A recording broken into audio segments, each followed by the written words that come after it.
Okay. Hello. We are live. First off, can everyone hear me? Because I've done streams like this before, and it turns out that no one could hear me. So, as long as everyone can hear me, that is pretty good with me. This might make a little bit of a loud noise, but I need to move my microphone a little bit. So, apologies. Hopefully the audio is alright. Okay. Apologies for not being here yesterday. I was technically meant to have done this stream yesterday, but I couldn't do it yesterday. I was just so busy. And also, why not do the live stream on Mabon? So here we are. Happy Mabon everywhere. And hopefully you have a fantastic day, or are going to have a fantastic day. And yeah, it's been a very damp day here. It's been raining basically all day, practically. I got into a downpour earlier, so I feel like my hair is kind of like permanently frizzy. Like, I can feel the frizz. So, it's been a bit damp, but it has been a lovely day. So, tonight, same as always, we are going to be running through some witchcraft questions. So feel free to put your questions in the chat. Anything that you want to talk about. I might not touch on every single question, but that's because sometimes I've answered them before, or sometimes it is because I don't really want to answer a question, or I don't have an answer for you, so there's lots of different reasons. But I will try to always get through as many as I can, and I will go through them chronologically. So if I haven't got to your question yet, please don't spam the chat, because I will eventually get to the question when I get down into the chat. So yeah. And for those asking, technically the autumn equinox is tomorrow, but the kind of Mabon season, I consider it to be kind of 3 days. I consider it to be the 21st, the 22nd, and the 23rd. So that's how I celebrate myself personally, and that's how I just really enjoy it. It also means that if I don't have time to do something on one day, I will have time to do things on other days. So that is how I personally celebrate it. And this stream, I think, is actually going to be shorter than a lot of the others. I've had a few people saying that they really want shorter streams so they're easier to watch back. So we're going to try and aim for kind of 2-ish hours and see where we go from there. But if any of you who have been here before, you will likely know that I can talk a lot, and often my streams are very long. So we'll have to see how my 2-hour deadline goes. I almost believe that I should maybe set a timer so I don't accidentally run over, but regardless, I'm gonna go back up to the top again, and let's see where different people are from. Let's have a look. Illinois, Denmark, California, Scotland, Missouri, Wisconsin. Wow. Oh no, Lotus, don't skip a biology test. As a biology test doer, don't skip biology tests. They're far more important. I will still be here after biology test is done. And actually all of the streams go up afterwards anyway, so you have no excuse. You can do the biology test and then watch the stream afterwards. Count it as a prize to yourself. Okay. New York City, California, Ozarks. I've never heard of the Ozarks. That's called London.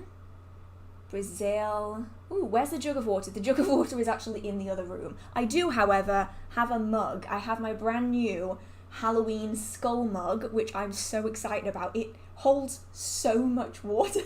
This is like 500 mils of water. It's like as big as my face. So that is the jug of water for today.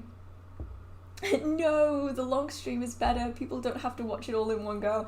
That's what I've tried to explain to people. I truly don't think, though, that people realize that you can pause a video and then come back to it later. Like, I get a lot of people saying, I can never sit through 3 hours. It's like, okay, but then don't. Just, like, click pause and then you can catch up with it later. That's fine, too.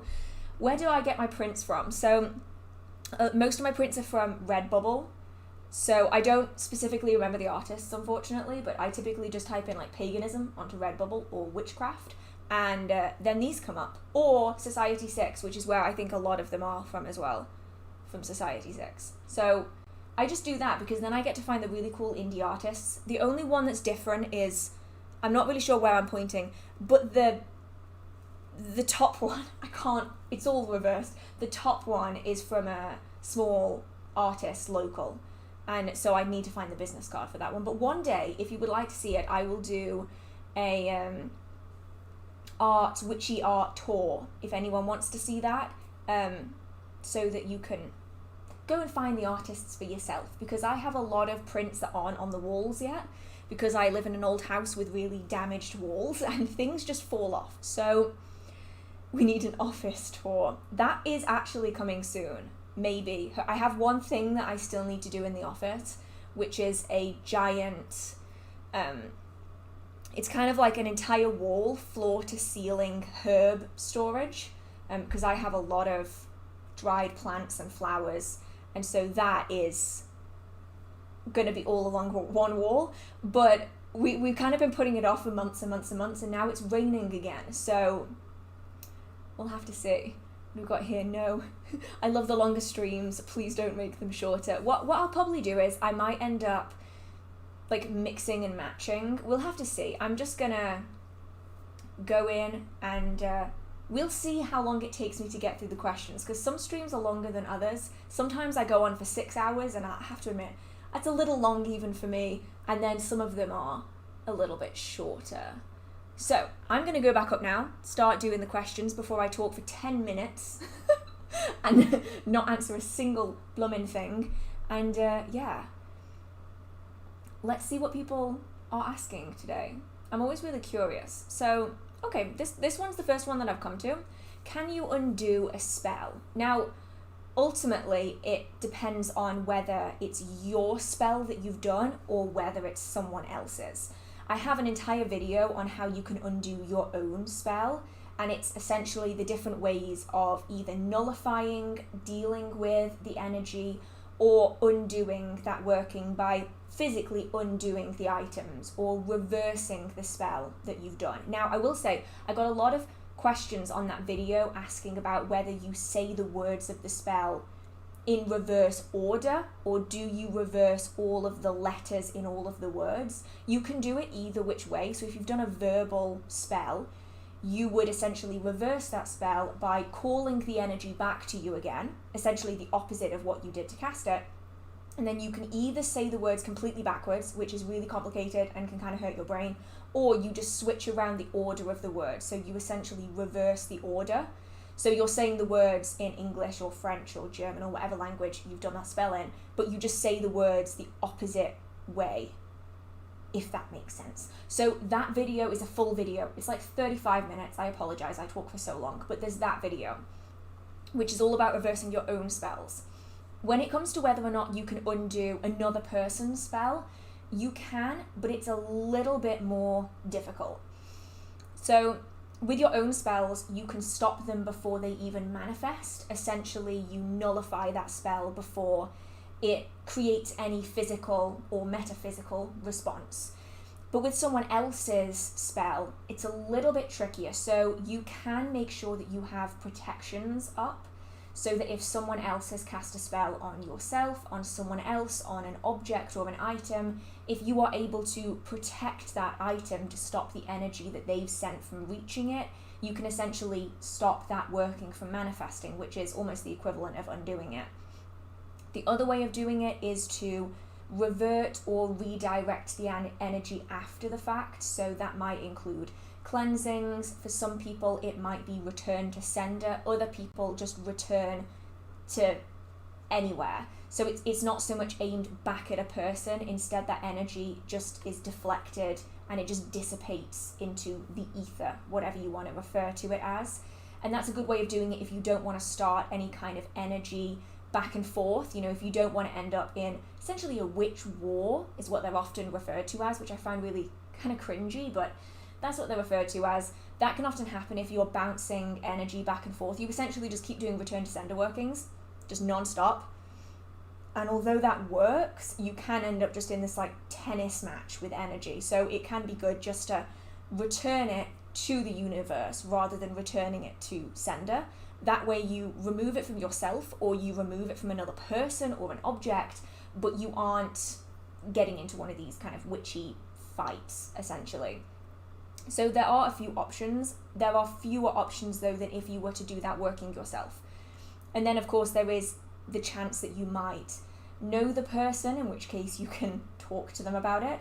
If you find the items that someone has used, so in a few rare cases, you might find that someone leaves the item in question on your property to manifest, which honestly, it's just a bit of a bad move. Like, I personally wouldn't be leaving around the evidence of my working in full display of the person that I've done it against. I just wouldn't consider doing that, but some people do.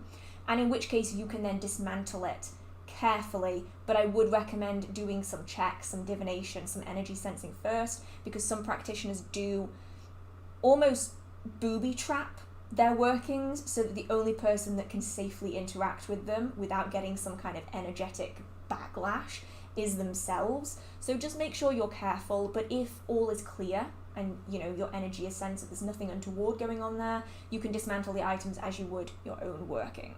That was a long answer, but I hope that helps.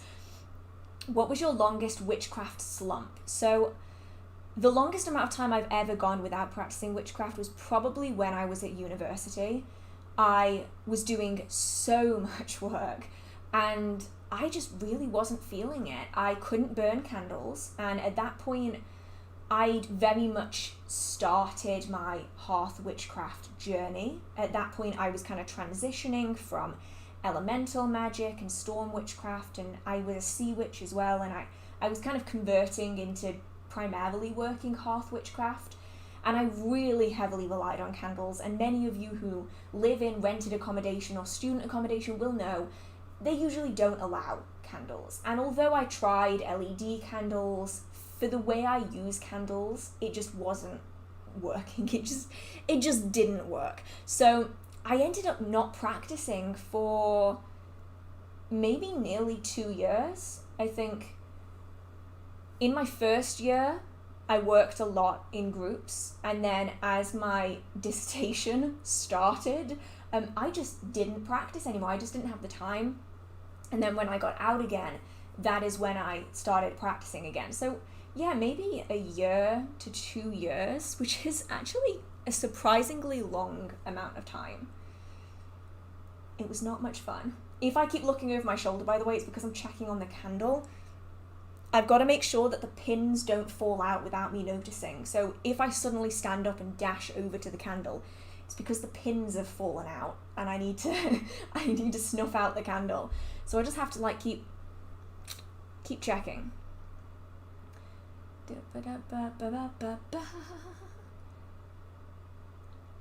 Where was I? Do you believe in fate? No. I personally don't think I believe in fate anyway. I don't think that we have necessarily any hard and fast predetermined path. I do, however, think that we are perhaps limited by income and lifestyle and location. The options that we have are maybe limited based on our circumstances. I don't think they're limited based on what the universe is going to permit us to do because of a predetermined fate, if that makes sense. I think that we can make our own choices to how things happen, but the choices that we have are going to be based on our individual circumstances, and that's typically where I stand. And then when you do, say, divination readings, for me anyway, I consider my readings to be up until the point of change. So the outcome of a reading isn't necessarily going to be the outcome of a situation, because anything that I do, or anything that anyone else does, wow, completely got my words muddled there, has the potential to alter the outcome of that question. And so for me, when I do readings, they just show me the potential outcome at that given time, because every decision we make has the chance to change the outcome. It's not a predetermined path that we are just on for the ride. And if it is, that's actually kind of sad. And I would probably really hate that, because it takes all of the potential out of life. Do you have any advice on when a spell gets interrupted mid-casting? Ooh, so this is one that I think a lot of people have probably experienced if they do practice around other people, whether they are roommates, flatmates, parents, siblings, any kind of living scenario where you're living with someone else. And the main things that I think you need to focus on are, did it limit your concentration to the point where it hindered that spell. So you can have dips in your concentration, but you're still able to maintain the energy and the focus in that spell, which is what people with pets and children often do. You know, there's always noises and distractions and cars and sirens. And as long as we can maintain our focus, it's not going to impact the working too badly. So if it was just a brief interruption, you know, someone opened the door and went, oh, sorry, close the door again, and then they moved on, that might not have interrupted that working in any way that's going to negatively impact it. And so you can then just continue that working. If, however, that working has been severely interrupted, whether that is that someone touched something or moved something, or if you cast a circle, for instance, you drop that circle because you lost focus and the energy that you were building in that circle is now gone, that's the kind of scenario where you're going to want to redo that working again. It doesn't necessarily mean that that working is going to fail or that something is going to go wrong with it, but you're probably going to have to re-raise the energy again that you lost by losing focus or by someone else coming in to have a conversation with you. So it can be really annoying, but it is solvable. And it's also good if you have the ability to almost pre-do a lot of your workings, especially if you don't know when you're going to have an empty house again. So one of my favorite things to do is to use candles as vessels. The candle then stores the energy of that particular working, and I do it at a time when I'm able and I'm focusing on that particular working. So for instance, if I know that around the new moon I'm going to be exceptionally busy and I'm going to be seeing a lot of people and I'm not going to have a lot of free time, like at the minute there's a lot of roadworks and maintenance and people are building things and it's very, very noisy, I know that I'm not going to want to be doing workings when it's really noisy. So I pre-do a lot of candles and I seal the energy inside of them so that then I can burn them at a later point to release that energy. So I can still do the workings when I need to do the workings, but I'm not required to do the working that set day, especially if there's other distractions. So hopefully that helps. Fingers crossed. Any book recommendations on using plants in witchcraft other than Cunningham? Oh yes, Corinne Boyer. Obviously it's going to vary because Scott Cunningham's works are primarily focused in North America. Corinne Boyer is primarily focused in Britain, I think. I don't know actually, now I'm second guessing myself. But I would check their work. They have several books, some of them I've mentioned before, such as Plants of the Devil. You have Under the Bramble Arch. Is that what it's called? Yeah, Under the Bramble Arch. And then you have Under the Witching Tree. My brain and memory just do not go well together. But they have several books all about different aspects of plants within witchcraft. Now, it isn't going to be here is a plant, here is a picture, here is the information. It's not like that at all. Instead, it's here's how this plant was used in witchcraft throughout history, and here are the symbolisms of plants of a category. And so you'll have different categories and then different plants are spoken about in the category rather than having like a pre-designed layout, which is going to be great for some people. It's going to be really annoying for others, but I do really enjoy Corinne Boyer for kind of learning a little bit more about the folk stories of plants. So that could be a good option. I would just check out whether the plants are going to align with where you live, because obviously not everyone is going to live where all of these plants or even any of these plants are going to be accessible.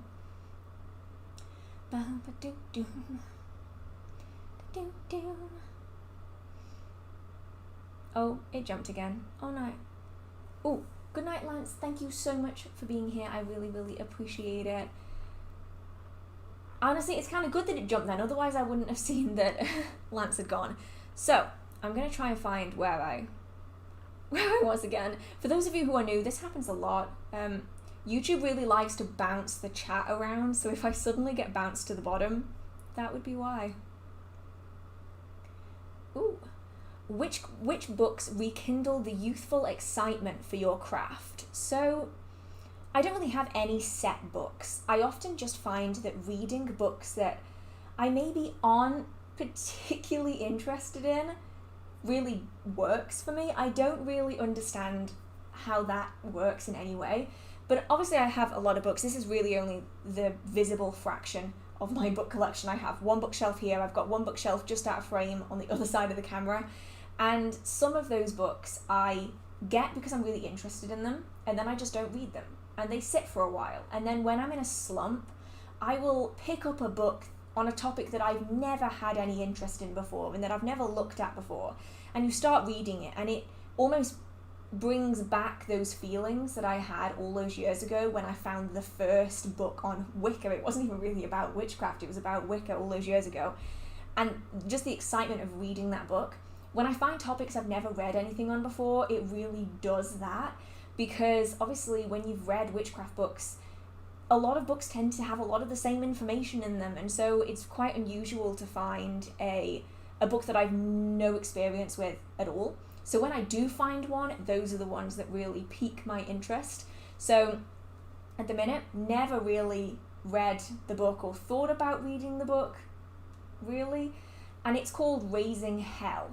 And that sounds really scary. It's not really that scary. It's just the history of witchcraft and alchemy and all of these occult organizations and the history behind the different people and the different organizations and how things were done and the thought process behind it. So you have aspects on Dion Fortune and Aleister Crowley and the Golden Dawn and alchemy and the Philosopher's Stone, all those kind of things. And that's been a book that's really kind of excited that interest in me, because it's a topic I've never really looked at closely before, but it's really interesting when you get into it. So if you are ever in a slump, try a topic you have never looked at before, and you might find yourself surprised by how interesting you find it.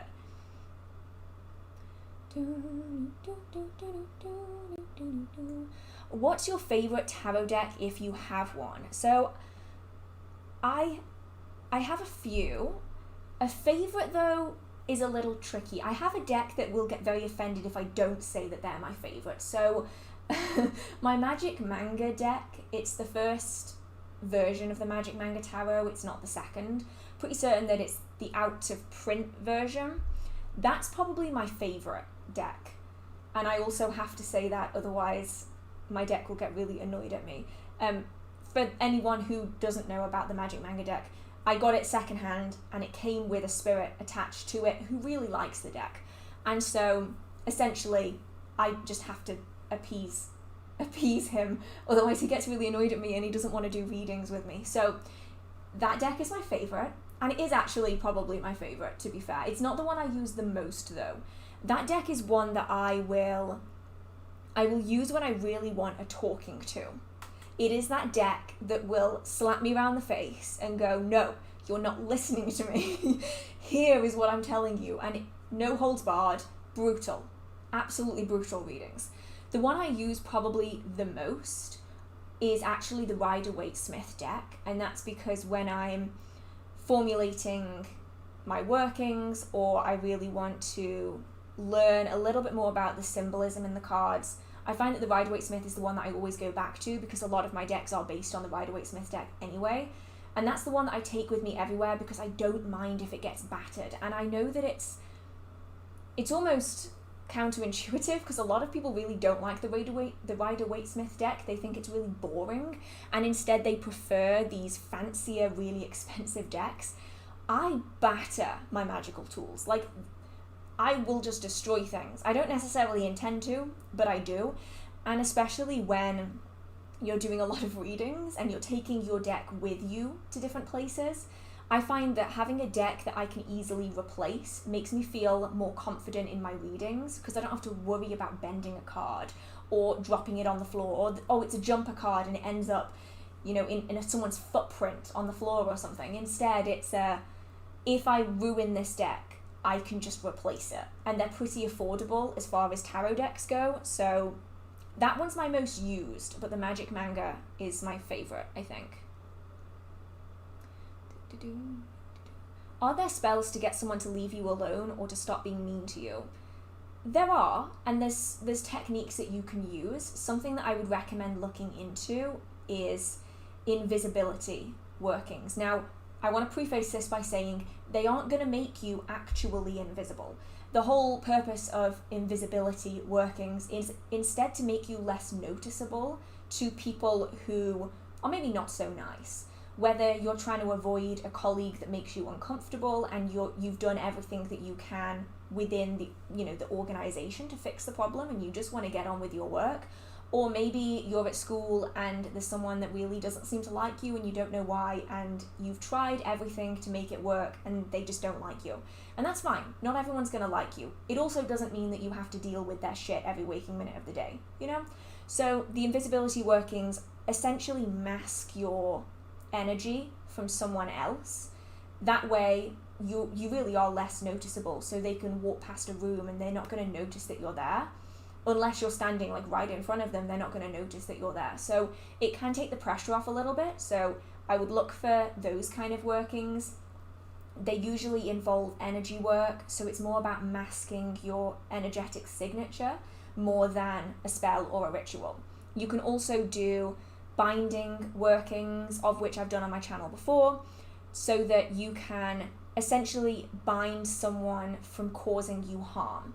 So it doesn't necessarily stop them from causing harm as a whole, but in regards to you, you can ease that pressure off yourself a little bit by limiting the amount that they themselves want to do. So that could be an option too, but of course, if someone is being repeatedly mean to you in a setting that you can't take yourself out of, please always talk to someone, whether that is someone at your work or in your school or at your university or college. Please make sure that you talk to someone, because someone repeatedly being mean or cruel to you just isn't a nice environment, and you shouldn't have to put up with it if you don't need to.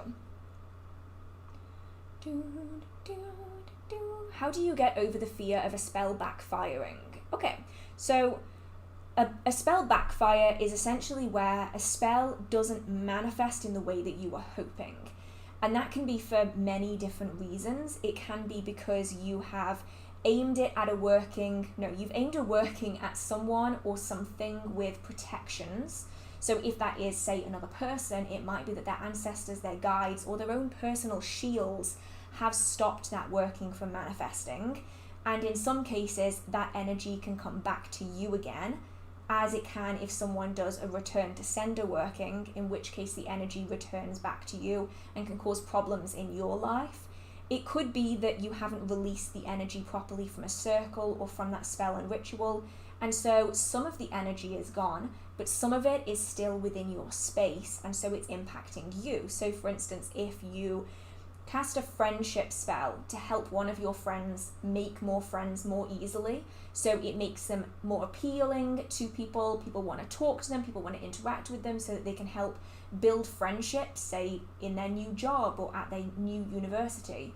If you haven't released all of that energy, you might find that all of a sudden people want to talk to you, and you might not want people talking to you, and it's because that energy is still lingering around you, and so it's impacting your life.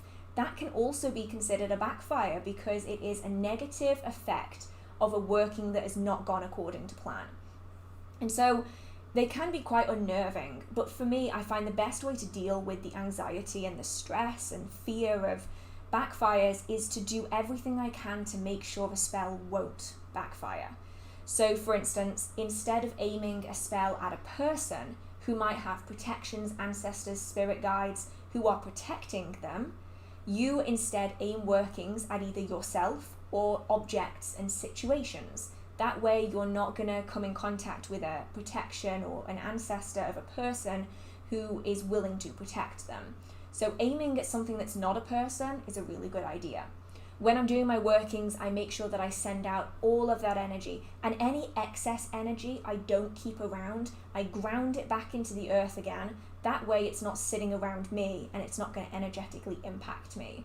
I then also make sure that I have lots of protections up, so that if any energies do start coming back for whatever reason, I have the protections up that stop it from impacting me. So really, it's not about how to stop the fear of a spell backfiring. It's mostly just about making sure you do everything you can to limit that. And then also do divination before your spell and rituals, so that you can make sure that the working that you're doing is going to manifest in the way that you want. And if it isn't, tweak that working, do another reading, and see if that's any better. And that way you can limit that even further. Ultimately though, I wouldn't be scared of something like that. it is kind of the equivalent of being scared of getting into a car or walking on the street.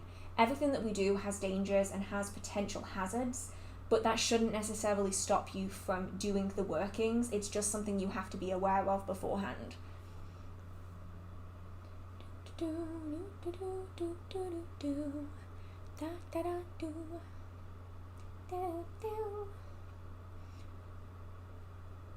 May you please suggest any books for witchcraft? I am definitely going to need more specifics on that.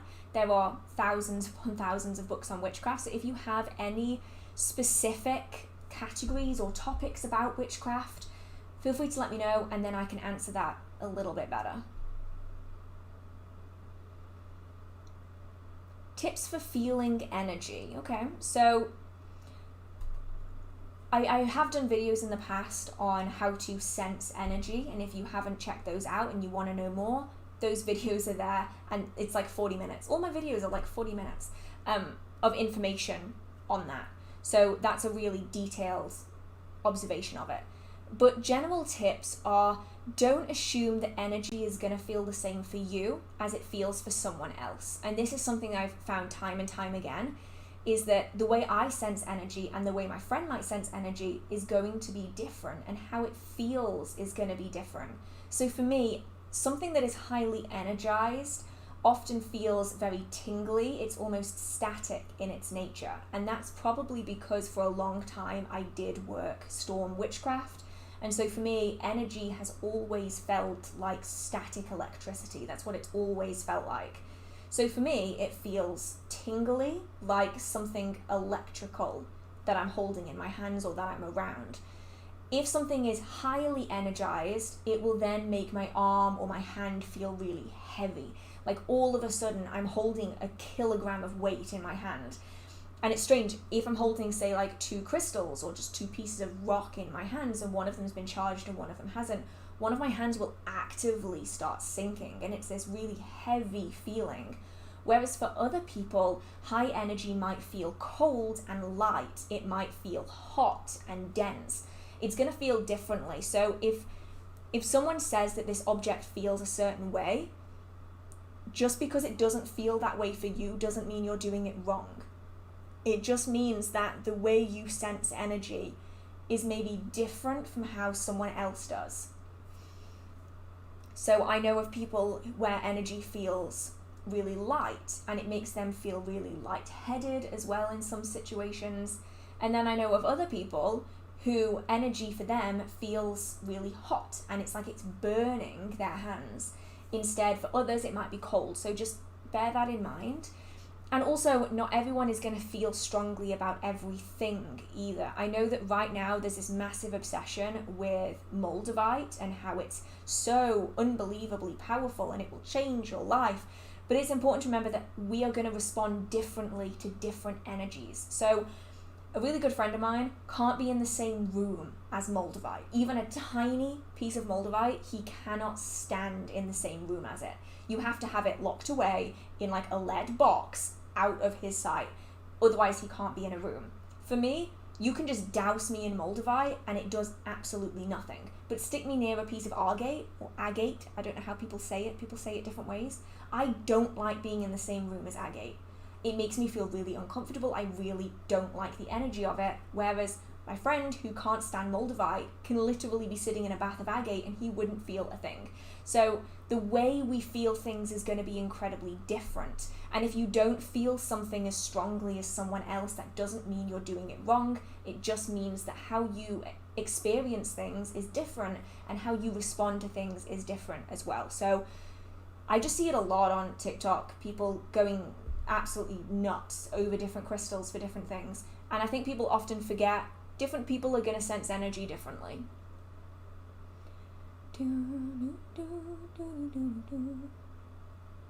Oh, okay. This is an interesting one. I'm interested in getting to know and working with house fae like brownies, but I have cats. Do you think this will discourage brownies and other fae from being in the house? This one is probably very variable. I think it's really good to note here, I don't have cats. I wish. I'm really allergic to cats. It's annoying. But historically speaking, cats were pretty commonplace in households because they kept mice and other rodents at bay. And we have lots of documentation of houses with house fae and brownies, and the presence of cats was probably more than likely there as a way to control pests. So I don't think it's necessarily going to limit that. And also it's important to remember here, fae and brownies are spirits. So if a cat is not going to be able to physically harm a brownie or another fae, so it isn't going to likely deter them for that reason. It might be that some fae don't like cats, a bit like how some people don't like cats, but I think on a whole it probably isn't going to make all that much difference, because as mentioned, during history a lot of people had animals as a way of combating pests and rodents, so fae are probably quite used to, especially house fae are probably quite used to being in a space where there are animals in some form or another. And I do think it's probably like people, you know, some brownies might not like being around children, some might not like being around animals. It's probably just an individual thing.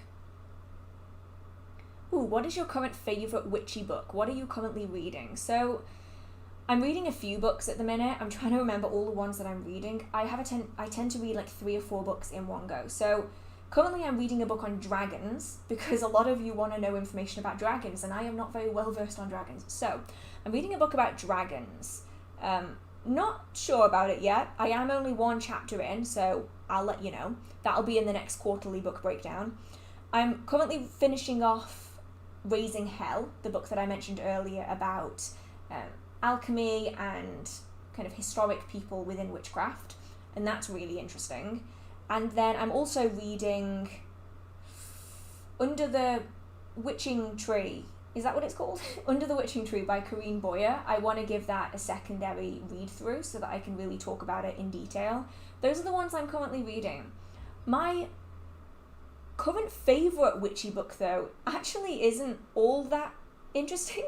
It's a really, really small book that I got a few weeks ago from a secondhand bookshop, and it's all about astral projection, and I found it particularly interesting because there's an entire section on the back that talks about people's experiences and interviews with people who experience astral projection and how different people have experienced it throughout their lives. I would give you the name of the book, but I searched it up on eBay and there's 1 copy for 100 quid, and I'm not going to be recommending you a book that costs that much money. I did not pay that much money for it. I just got it in a secondhand bookshop, and I don't think they realised what they had. So I will see if I can find the book anywhere cheaper, and then I will let you know the information about it in the next quarterly book breakdown. It's just something I've noticed. A lot of the books that I really like are really hard to find, which is incredibly annoying. Is there anything you do for headaches or any type of pain? Yes. I'm going to preface this by saying, though, that I know the cause of my headaches. I get cluster headaches. I've had them for years and years and years. And I know that there's nothing inherently wrong there. Do you know what I mean? Like I've had tests done. I know that there's nothing weird going on there. So I do treat headaches my own way, and it works for me. If you are having a lot of headaches, though, and you don't know why you're having headaches, I would definitely recommend that you get checked out by a doctor so that they can make sure that there's nothing more severe happening before you do anything else. But my favourite way dealing with headaches has been for years is I lie down, eyes closed, sometimes listening to music, calming music that is, usually in the dark because my cluster headaches are often caused by light, bright unilateral light, like just from one side. And then I will stick a piece of clear quartz on my forehead.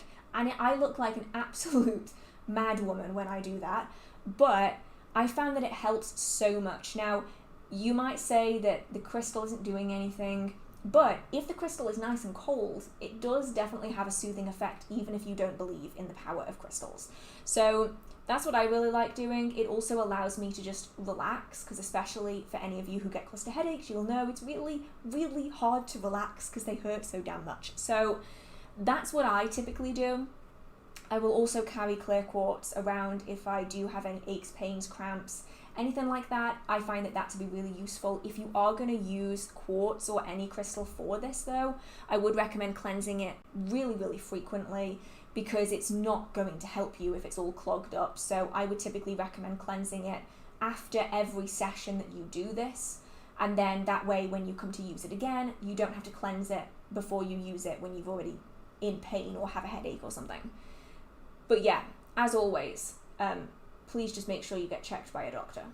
Pretty please, because sometimes headaches mean something worse.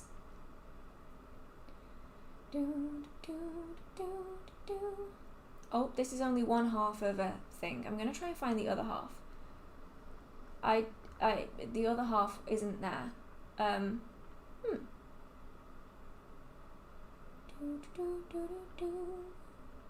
Oh, okay, I'm hoping that I can find the other end. Oh, it bounced me.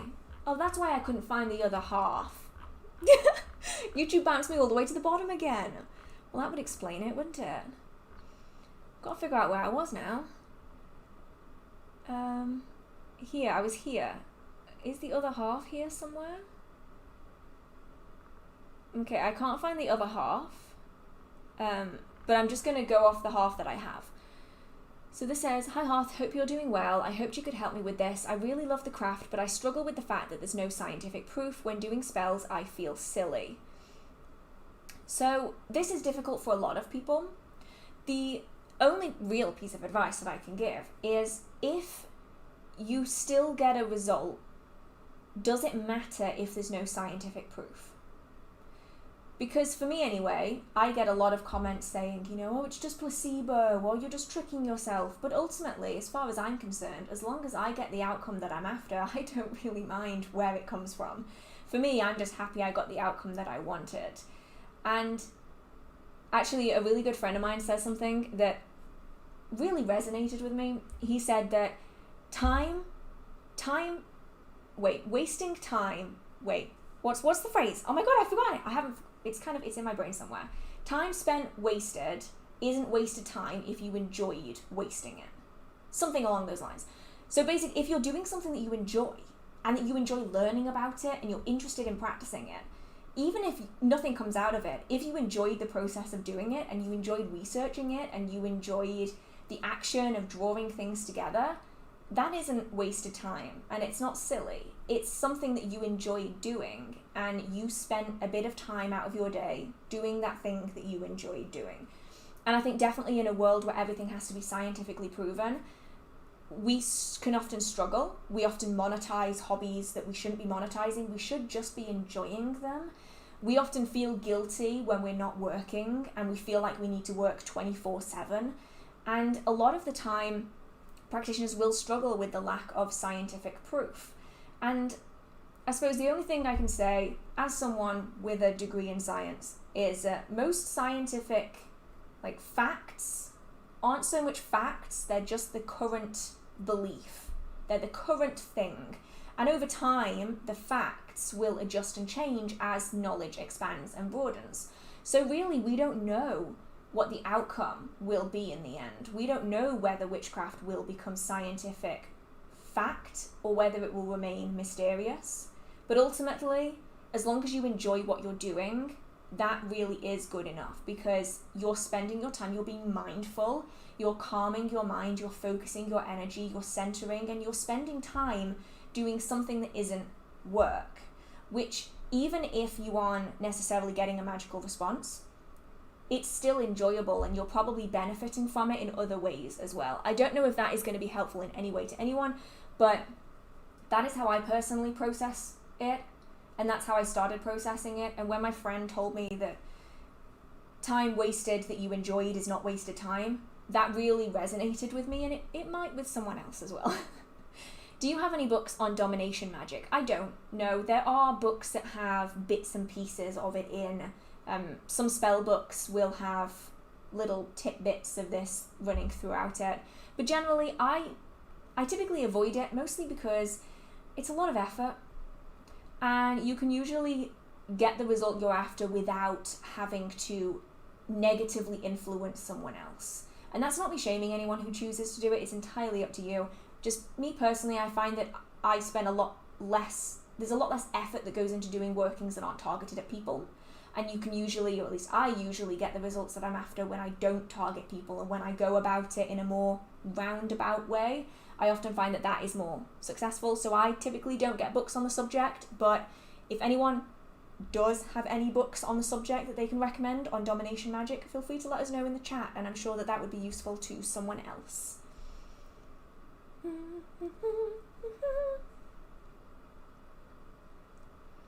Is there a way to get rid of a useless crush, like a spell or something?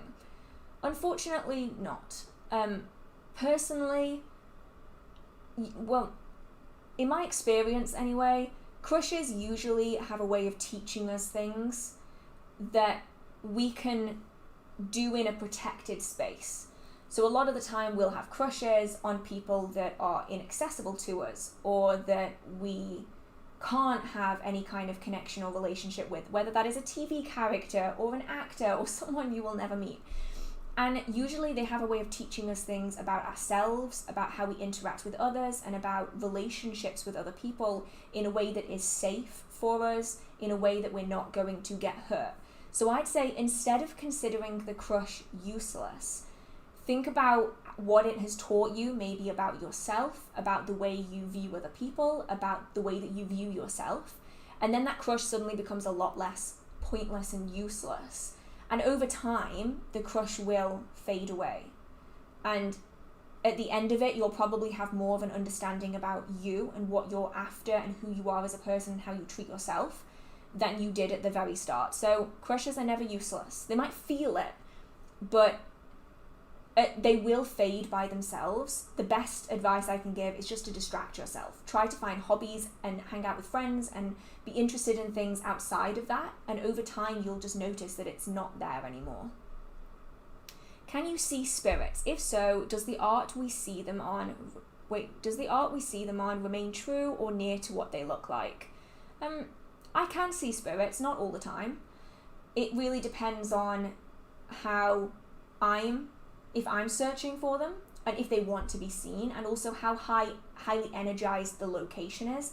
There are certain locations where I will see spirits every time I'm there, even if I'm not looking for them, and it's just because the land and the spirits themselves are so highly energized that I can just see them so easy. And then there are other locations where I know that they're there, I just can't see them. So whether the art we see on them remains true is difficult. Because obviously different spirits are going to be looking different ways.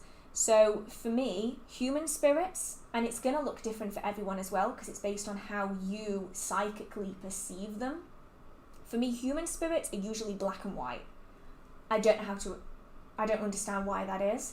And usually the world, like the real physical world around them, kind of loses its colour around them. So say, for instance, if a ghost is standing in front of a wall and there's wallpaper behind them, all of the wallpaper around their edge for about maybe I don't know what that is, 10 centimeters around their edge will also go kind of grayscale. And it's like they're there, but they're not there. It's like I can see through them, but I can see them.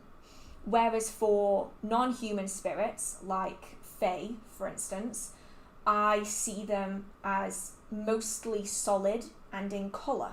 And I don't really understand why I distinguish between them in such a way, but that's always just been the way it's been for me. Now, that doesn't mean that everyone is going to experience spirits the same way. So for me, some of the images of spirits hold true. And I do see time and time again people saying that they have this kind of band around them that's different, whether it's shimmery or it's black and white or it's grayscale. So that's really just how I perceive them. And I find that there are definitely some pieces of art, especially Victorian art, it's unnervingly close in some cases to how I experience it. And it does make you question, was the artist someone who could also perceive spirits? Because that would be really, really cool.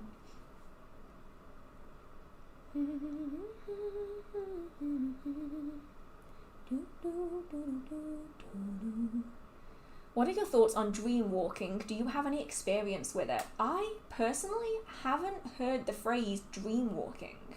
So if anyone can get it, are there alternative names for it? Is dreamwalking the same as lucid dreaming?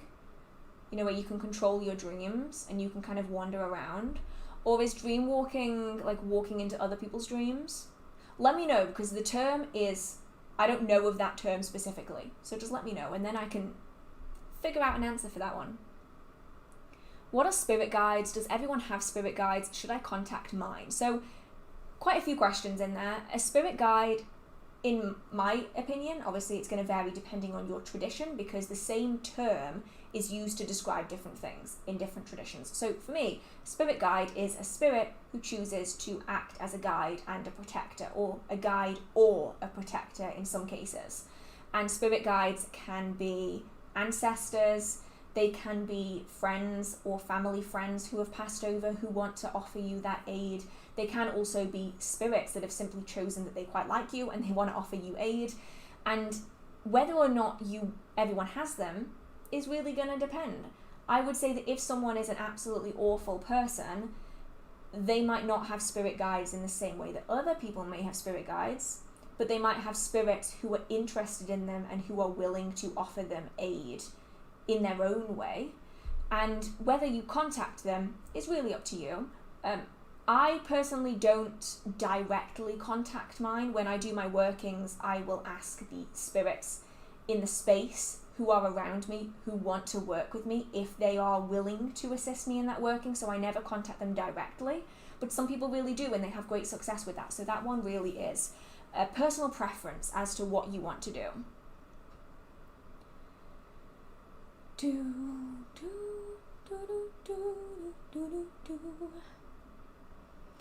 feel like, oh, here we go. Can you make a pendulum without a crystal? You can, yes. So a lot of people think that pendulums and crystals are kind of synonymous and that a pendulum has to be made of a crystal. But really a pendulum is just a weight at the end of a length of cord or chain. So you can make a pendulum out of absolutely anything. I'm talking like an acorn that you have like macrame wrapped, or macrame, I always say it wrong. You've kind of wrapped it and then hung it from a piece of string. That can be a pendulum. You can use a ring on the length of chain. You can use a necklace, like a locket necklace if you want, or just a standard necklace. The only requirement is that it needs to be able to freely swing in all directions. So it ideally needs to not have a preference for a direction. It needs to be something that's weighty, so it needs to be heavier than what it's attached to. Otherwise, you're not going to get a reading that you're after. So it just needs to be heavier than the string, the cord that you want to use. And then that's basically it. I know of people who use orange slices and a piece of their hair, and they tie it together to create a pendulum. So you can do lots and lots with them.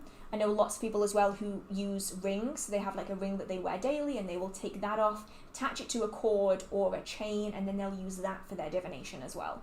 So lots and lots of different options. Oh, my ass is already going numb on this chair. It's been less than an hour and it's already going numb. I'm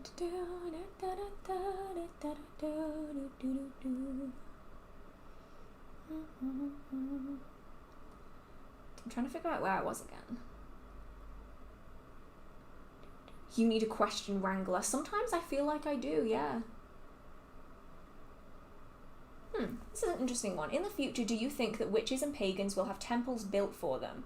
I think that would be interesting. I mean, there are already temples that pagans and Wiccans and witches can visit. They aren't always necessarily temples in maybe the way that it was perceived during the Roman Empire, things like that. But there are definitely sacred spaces that are currently in place for witches and pagans. Just from the places that I know personally, in Glastonbury, for instance, you have the White Well, which is essentially a giant temple. And in it, there are figures and representations of deities, specifically Brigid, and honestly, I'm not really sure whether it's Herne, whether it's Pan, whether it's Keranos, a horned god. And then there's also deity figures for water deities and the like. So there are already sacred spaces that witches and pagans can go in order to worship if they like. And especially if you have a formal initiatory coven, there's usually spaces in there where people can go and worship, whether that's collectively or singularly. I don't think it will necessarily ever come to the point where people are building temples for witches and pagans the way it was throughout history, because honestly, land is so expensive. Land is expensive. It's really difficult to get the funding, to get the money, to have the support. And also, people are pretty intolerant. And unfortunately, I know of many a witchcraft shop that has been forced to close because of adverse reactions from the community. Let's just put it that way. That's as nice as I can put it. So if a witchcraft shop in a small town can have that kind of a reaction, just imagine what a temple to a specific deity would give. So there are definitely safe spaces and sacred spaces. Maybe there will never be temples, but it would be pretty cool. It would be really interesting to see. And I'm sure that there are people who are building them right now. And I know that there's, I believe that they're planning on building some temples in, I don't remember the place. Was it Iceland? Was it Norway? Was it, I'm bad with remembering news articles. Anyway, there are definitely some independent people who are building their own for their own worship and weddings and rituals and the like. So that will be interesting to see how they go, because they're really going to be the first of their kind for probably 1,000 years, which is really interesting.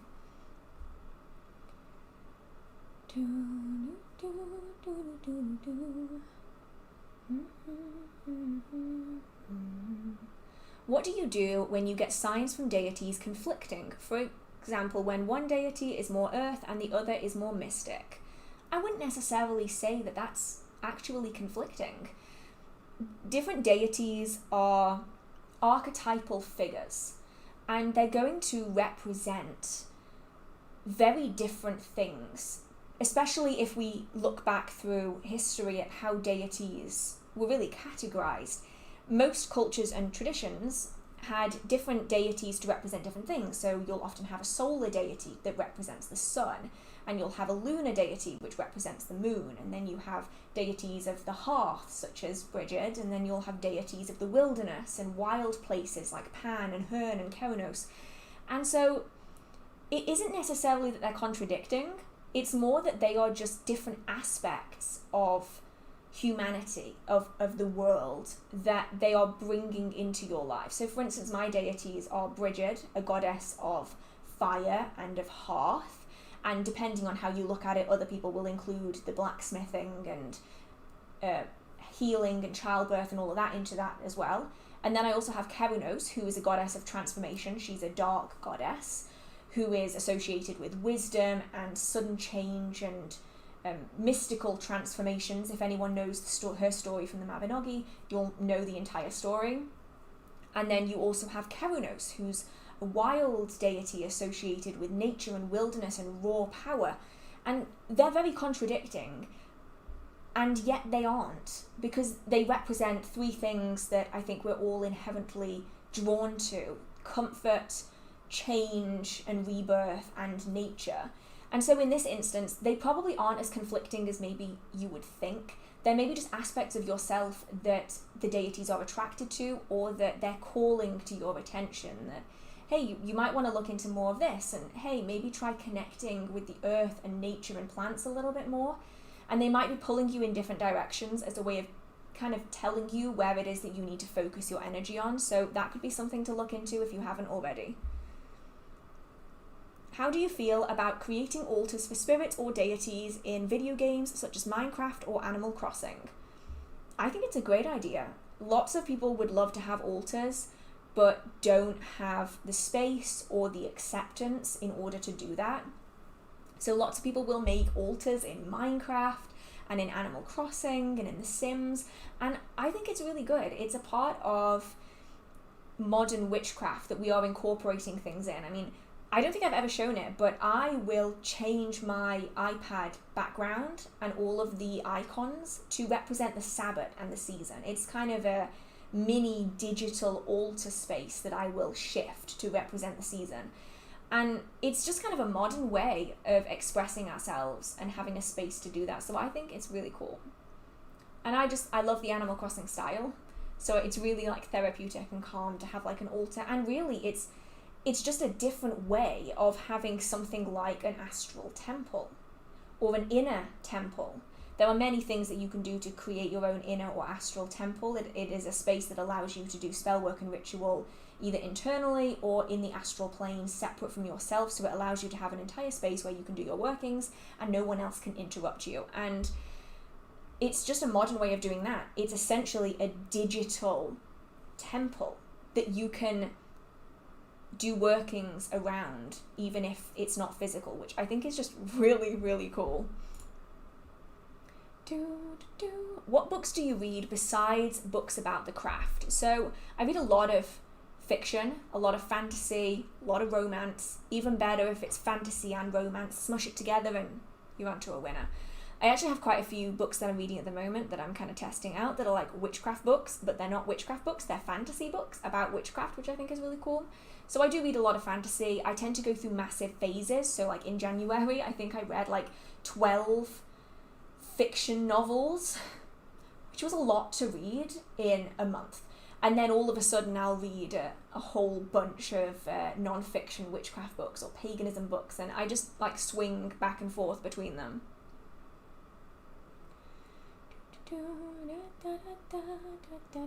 Any tips on more adept magics such as elemental energy manifestation? Ooh, that's an interesting one. So the thing is, my experience with elemental energy is probably going to be different than other people's, and that's why adept magic is so hard to find written about, because once you get past the basics, everyone suddenly has their own unique approach to it.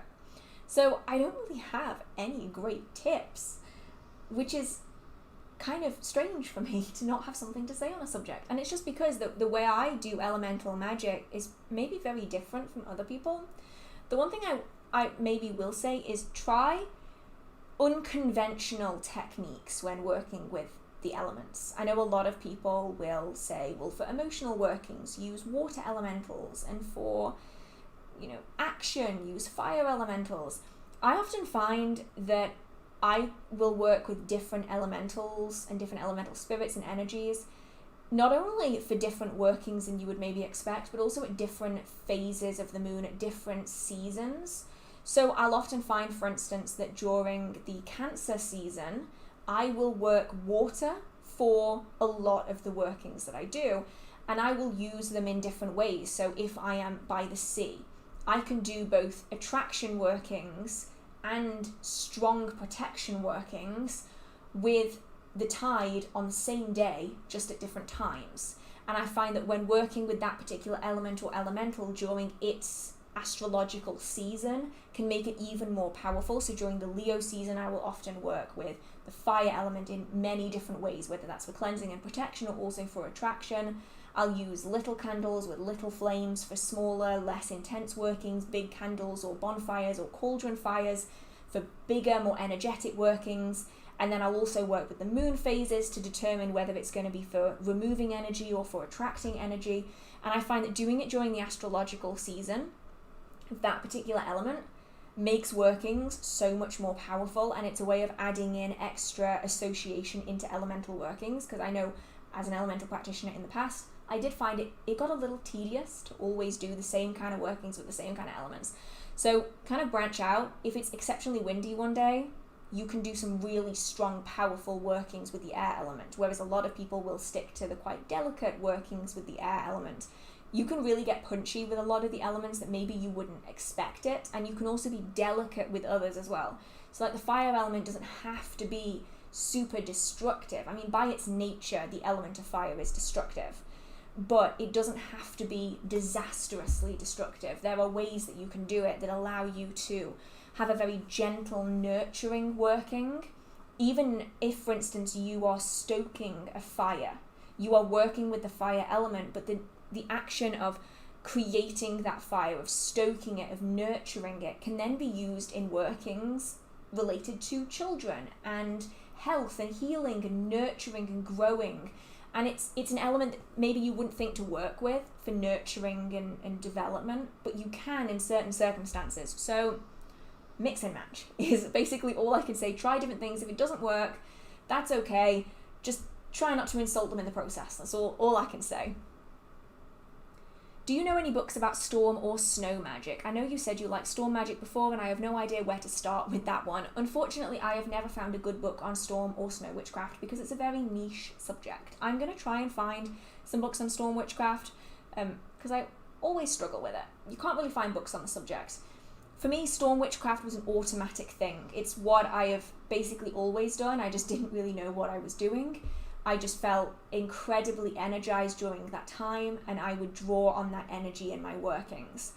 And I would create lightning water, which is essentially just like moon water, but you collect it during a lightning storm. And oh boy, I cannot be in the same room as lightning water. I used to have a bottle of lightning water in my wardrobe, and I couldn't sleep for weeks and weeks and weeks and weeks because I couldn't process it. It was just too much, because that energy is what I naturally am drawn to.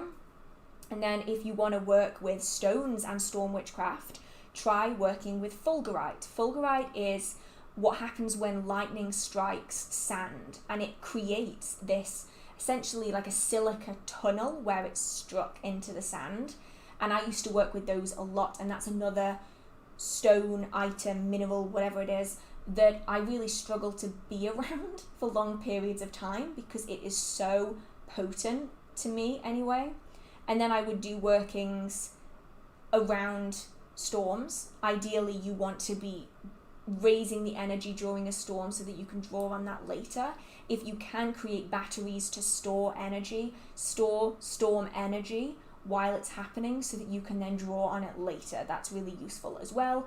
But obviously, if you live in a country like I do that doesn't get that many storms, I always ran out of battery power before the next storm, which is why I ended up moving away a little bit from storm witchcraft, because I just didn't have the power, the storm power, to fuel the workings in the 10 months that we don't get storms. So it really is, storm witchcraft is one of those trial and error subjects. I am in the process of writing again. Some of you will know the project that I'm writing, and I am going to put some aspects of storm witchcraft in that because I really struggle to find any useful information on it. So I'm hoping that if I finally get done with that project, there will be extra information in that. Ooh, do you have a favorite oracle deck? I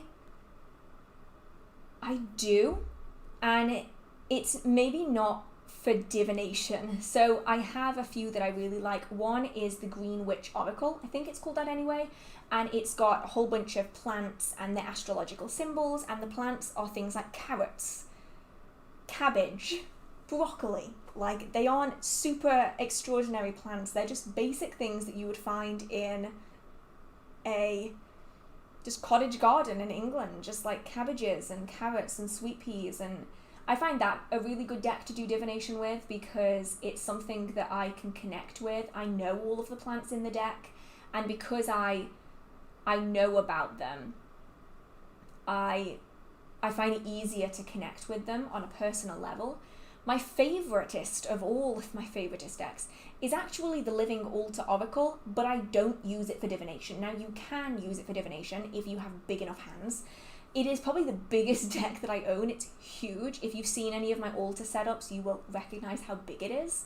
And that one I love using in spellwork and ritual. It includes spell cards so that you can essentially add someone else's spell on a particular subject into your own spell to magnify the energy, which is super powerful. I also use them a lot on my altars. If anyone saw my Mabon altar setup, the autumn card is on the altar, and it is so nice. I love it. And if they ever do come out with a smaller version of that deck, because I literally got it on like Kickstarter. I supported that for like months before it came out. I was so excited about it.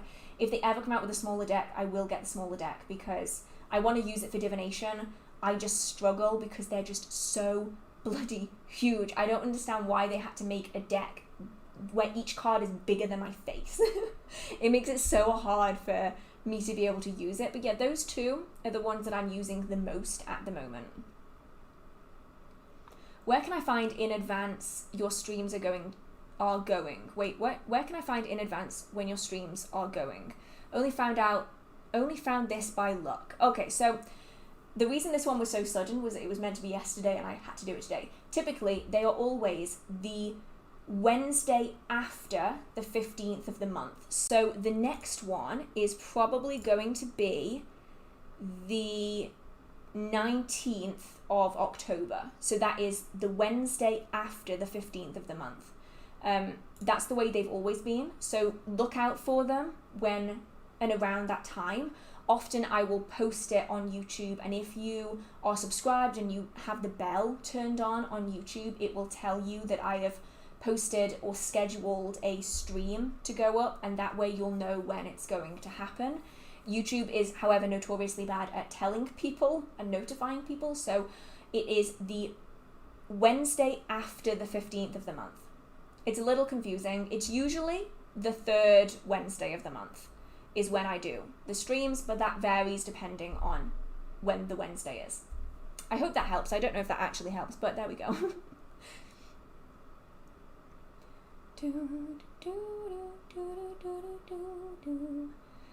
Did you just say the magic manga deck? I did, yeah, the first one. There is one at the minute that is available. That isn't the one that I have. The one that I have is the first version of the magic manga deck, as far as I can tell, and I have not been able to find it anywhere since.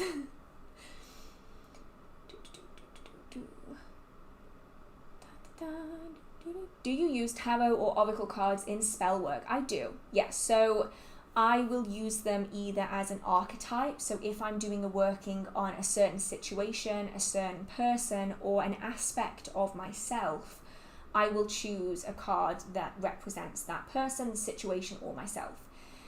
It's also really useful if you are doing a working for someone else. If you don't have a photograph or you don't have really anything that belongs to them, you can ask them for their date of birth, and then you can work out what their birth card is in tarot. So I had a few people who were really confused about this the last time I mentioned it, but essentially what you do is you add together the birth, like the date that you were born. So like, for instance, the 24th of January, for instance, you would add together the 2, the 1, the 1, and then say like 1968 or something. You would add together each number to create a number. And then you add together the 2 or even 3 digits of that number down, so you have a number that fits within the major arcana. And that way you can find your card, your birth card, that is the culmination of your date of birth simplified down into just being a singular number. So for instance, if you end up with 42, you add 4 and 2 together to make 6, and then you have the chariot? Is 6 chariot? I need to memorize these better. Oh my goodness, I'm not used to remembering the numbers. Anyway, I hope you get what I mean. And then you can use that birth card to represent a person or multiple people on your altar or during spellwork and rituals. So if you're doing a spell to attract yourself and your partner, so you want to feel closer as a couple and you're doing this working together, for instance, you can each bring your birth card to that spell and ritual as a representation for each party within that relationship, so that it acts as a representation for each of you, even if you're not present for the entire working. And I find that to be really useful. Oracle cards can also be really good if you're focusing on a specific aspect of life or a particular deity or spirit. So I have some decks that have a bunch of Celtic deities in, or British deities, Irish deities, Welsh deities, whichever area my deity particularly comes from, because I do have deities from different areas. You can then use that as a representational card on your altar to deeper connect with them. If you do have something that you want to work on, for instance, if you are struggling with your ego and you really want to work on that, if you have an oracle card that represents the ego or that represents how you want to be, you can put that on the space as additional representation. I also have cards that are spell cards. They are circular cards which represent different spells and intentions, and I will use those particularly under candles to manifest that working essentially into my life, and it adds a little bit of extra intention in there. So yeah, lots of options for using cards in spellwork and ritual. It really is just about finding something that works for you. How do you awaken your psychic abilities? you don't necessarily have to awaken them. Everyone has underlying abilities, but what most people do is they will suppress their abilities, or they will overlay them. So if they see something out of the corner of their eye, they'll just go, oh, it's because I'm tired. If they have a really crazy premonition dream, or they maybe experience the events of that dream happening in their day-to-day life, they'll just go, oh, it's just something that I dreamed, it's nothing. The first step that I will always recommend people do is to acknowledge when things strange happen. That doesn't mean you have to believe anything about it to be untoward or unusual. Just acknowledge it. So if you're sitting alone in your house and you suddenly smell violet perfume, and you don't know of anyone who has violet perfume, and you've never even known violet perfume to have existed, you can just say to yourself, oh, that smells like violet perfume, and then you move on with your life. You don't need to connect anything to it. You don't need to jump to the conclusion of, oh, that smells like violet perfume, that means there's a spirit in my house. Because that can be a big jump for a lot of people. All you need to start with is just saying, hey, that smells like violet perfume, and then just get on with your life. If you wake up from a really weird dream, and then later that day you experience something that you're pretty certain was in that dream, you just go, oh, I'm sure I dreamed something like that, and then move on with your life. And by acknowledging these experiences, you are able to recognize them more, because you're not suppressing them anymore. If you suppress the experiences, your default response will be, it's nothing, I was tired. As you start experiencing it more and you recognize it more, you will then experience it more. It's a bit like how we train ourselves to remember our dreams. Our brain will automatically clear out that unnecessary information because you're not using it, so it doesn't need it. But if you pay attention to your dreams, if you wake up and you write them down, your brain then recognizes that this is material that you want to hold on to, and so you're more likely to remember your dreams in the future. Psychic abilities are kind of like that. The more you acknowledge them, the more they will kind of start developing, because you're no longer suppressing them anymore. So if you can get like a little notebook or something to write down strange occurrences, even just like the notes app on your phone, just like take note of some of the strange experiences, you might find that then they start developing. And I noticed this a lot myself. I spent a long time trying to ignore the weird ass things that were happening. And the more I tried to ignore them, the more they went away. And then when I started practicing again, especially after I came back from university, suddenly, as I started acknowledging things, the activity started to ramp up more and more and more. And that is something that a lot of people do find, so it could be worth giving it a go. It's kind of the first step. Alongside learning how to sense energy, that's also really good, because oftentimes if we can manually learn to sense energy, we then start doing it automatically, and then you're likely to start sensing spirits and other energies within your space that you can then develop connecting with psychically. So there's quite a few options there.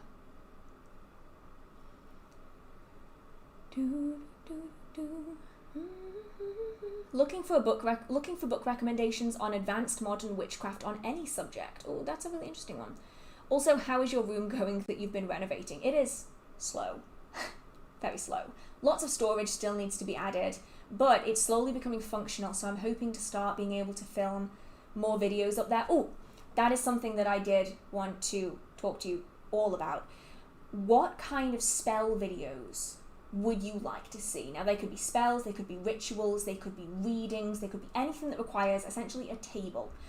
What kind of things would you like to see? And if you have any ideas, feel free to post it in a comment on any of my other videos, like any of them, pick any of them, and just like stick it in a comment, because the chat disappears. For me anyway, I can't see the chat after the fact.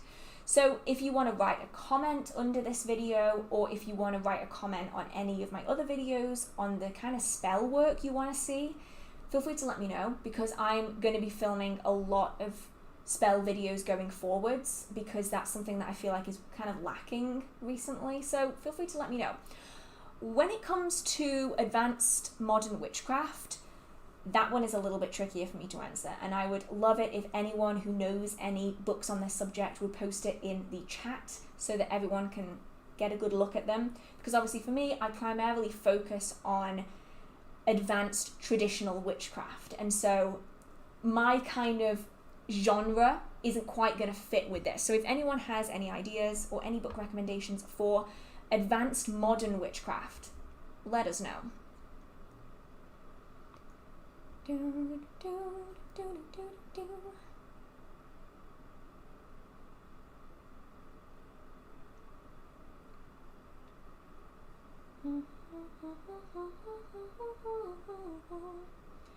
Trying to figure out where I was again. Oh my goodness, Phil!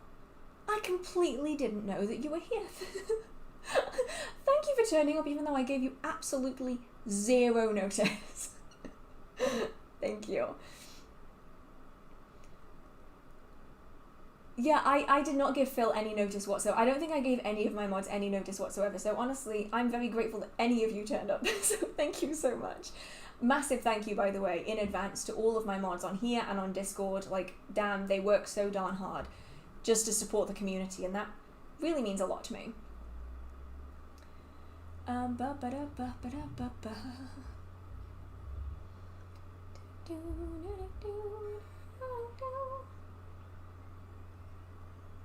Ooh, okay. I would love to control my dreams. Has anyone done that? If so, what's it like? Yeah, so lucid dreaming is really, really fun. It's really interesting. It's something that definitely develops over time. It definitely isn't an instant thing, but it's essentially the difference between being in a movie and you are forced along by the rest of the cast. You know, you have a script to stick to and you have to stick to the script and you're essentially being pulled along by everyone else, versus you are the puppet master that's controlling the script. So you can be in the same dream, but when you can lucid dream, you can then control what other people say, what other people do, the environment that you're in, the kind of things that you experience are completely different because you are essentially a puppet master to everything that's going on. And it mainly comes with awareness. So if you are interested in lucid dreaming, do start a dream journal, write down your dreams, anything that you remember the minute you wake up. So it should be the first thing that you do. You wake up, you turn over, you get your notebook, or you pull your notes app up on your phone and you write down anything that you can remember along with a date. This doesn't have to be a full dream. If you don't remember much, just think of colours, feelings, sounds, smells, tastes, anything that you can remember, no matter how vague it is. Just write it down. And then you do this every single day and you'll start noticing that what you remember from your dreams increases more and more and more. And then you'll start noticing that you are aware of when you're dreaming. And once you become aware that you're dreaming whilst in a dream, you are essentially taking back control, and then you can control what's happening in that dream. And that's when it gets super fun. Don't expect it to be instant though. It takes time to get to that point, but when you have got to that point, oh boy, it is so much fun. And you might want to set multiple alarms in the morning because you're not going to want to get up sometimes. Oh my goodness, I did not notice this. Thank you so much, Not Queen. I really, really appreciate the donation. I'm so sorry I did not see that earlier, but it means a lot to me. Thank you.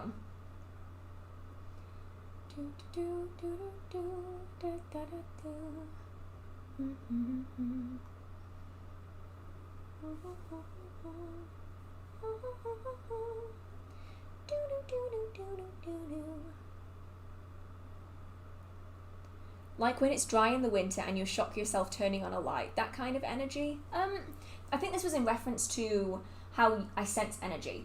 Okay, this is going to sound really strange, but does anyone else feel when their phone is on charge? So if like you've plugged in your phone or you've got your laptop and it's connected to the mains, if you touch it, do you feel the static electricity coming off the device? If the answer is yes, then that is how I sense energy. That's how I feel, like that kind of weird static energy.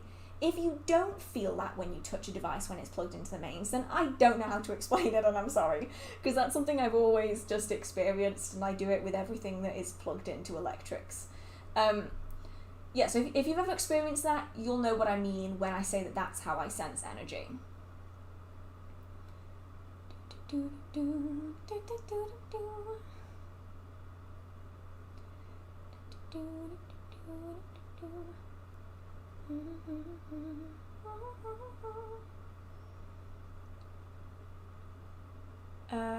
trying to figure out where I was again. I'm completely lost.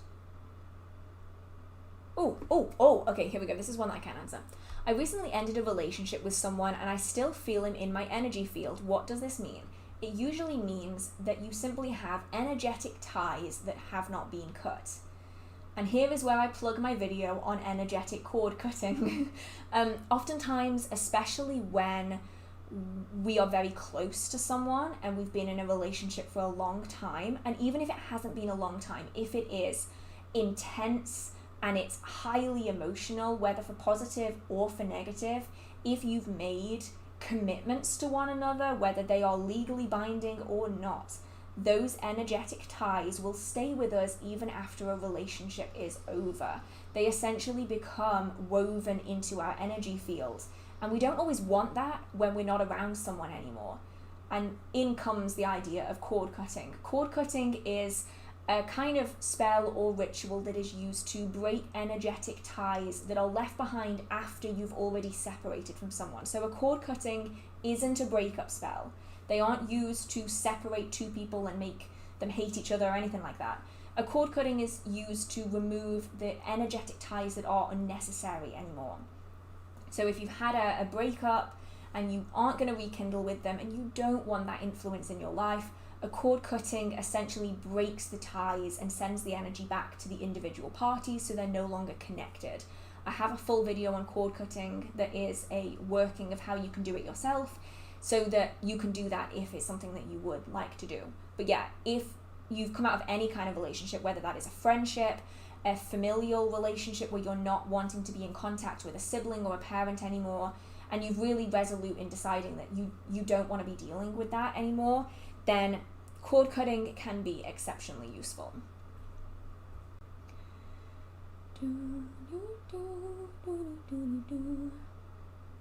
Ooh, any tips for communicating with the house spirit? I want to communicate with the spirit of my house itself.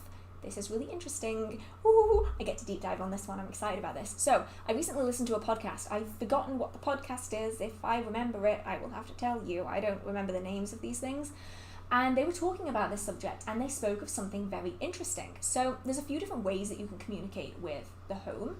You can simply sense the energy of the space, because essentially everything or like homes act as kind of vessels, and they can have opinions on whether or not they like the things that are happening inside of them as a vessel. And so you can interact with them and sense how they're feeling through energy sensing, asking them questions and then seeing how the energy changes. You can have a specific area of your home which is where you connect with the house. So you will maybe touch a door frame. I have a door frame that's right by my basement that is where I interact with my home, and that is where I will ask, I'm about to do a cleansing, are you okay with that? And that's how I communicate with the spirits in the house as well as the spirit of the house, so that's a good option. But what I heard of in this podcast that I have never thought of before, and I feel really daft for not thinking of it, is having a designated deck of cards that you connect to the house. So you link that deck of cards energetically to the spirit of your house. And then if you need to ask a question, you go to that set deck of cards and you use that deck to communicate directly with the spirit of your house. Genius. Can't believe I never thought of it before. I have done it with pendulums before, where I will connect to the house. That might be that I put my hand against a door frame and I essentially use it as a channeling system to communicate with the house. Never thought of linking a deck of cards. Genius. So that could be a good option, especially if you have an affordable deck of cards, something like Rider-Waite-Smith, that you're not really going to mind designating for that specific purpose. But if you are going to do this, you are going to need to designate it for the house, because linking and unlinking has the potential to annoy the house spirit, and also it's just ridiculously time consuming.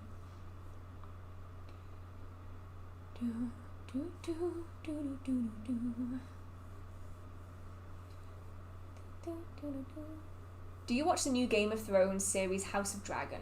House of Dragon. I don't know what it's called. Anyway, I've never watched... No, I lie. I've watched half an episode of Game of Thrones. It's not because I'm not interested in it. It's just I don't have anything that it's on. Like, I don't have any of the channels that it's on. I feel like... Is it HBO? Is that where it is? That's a very American channel. I don't have HBO. So I've never been able to watch it anywhere. And then when I heard about, was it like season 8 or something, and how it was really terrible, I was like, do I really want to watch that? No. But I have heard really good things about the new series. So I don't know, maybe one day I'll have to watch the entire thing and see if I like it. I honestly don't know if I'll like it or not, but we'll see. One day.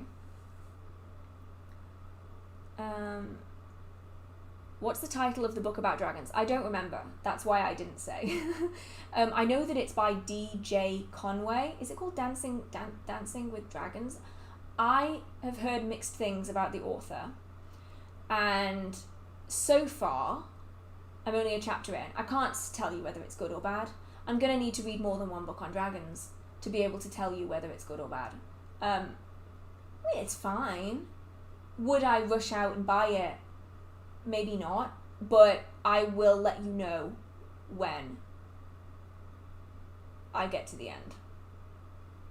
I got distracted by the chat. I'll let you know in the next quarterly book breakdown what I think of it fully. Here we go. How would I start working with my ancestors? I don't even know who they are, let alone how to start communicating with them. Oh, okay. So this one's interesting because it forces us to work with what's known as the unknown dead. So there's two categories of ancestor work. There's the known dead. These are individuals that you know by name. You maybe have photographs and items that represent them. They're the people that you know of, and you can connect with them on an individual basis. This is something that some people have in abundance, especially if their family tree has been tracked and they have lots of family photos. Lots of people don't know their ancestors, whether that's because they're adopted, whether it's because their family didn't share that information. There's lots and lots of reasons. These are what's known as the unknown dead. They are the individuals that you know must have existed because that's why you're here today, but you have no idea who they are.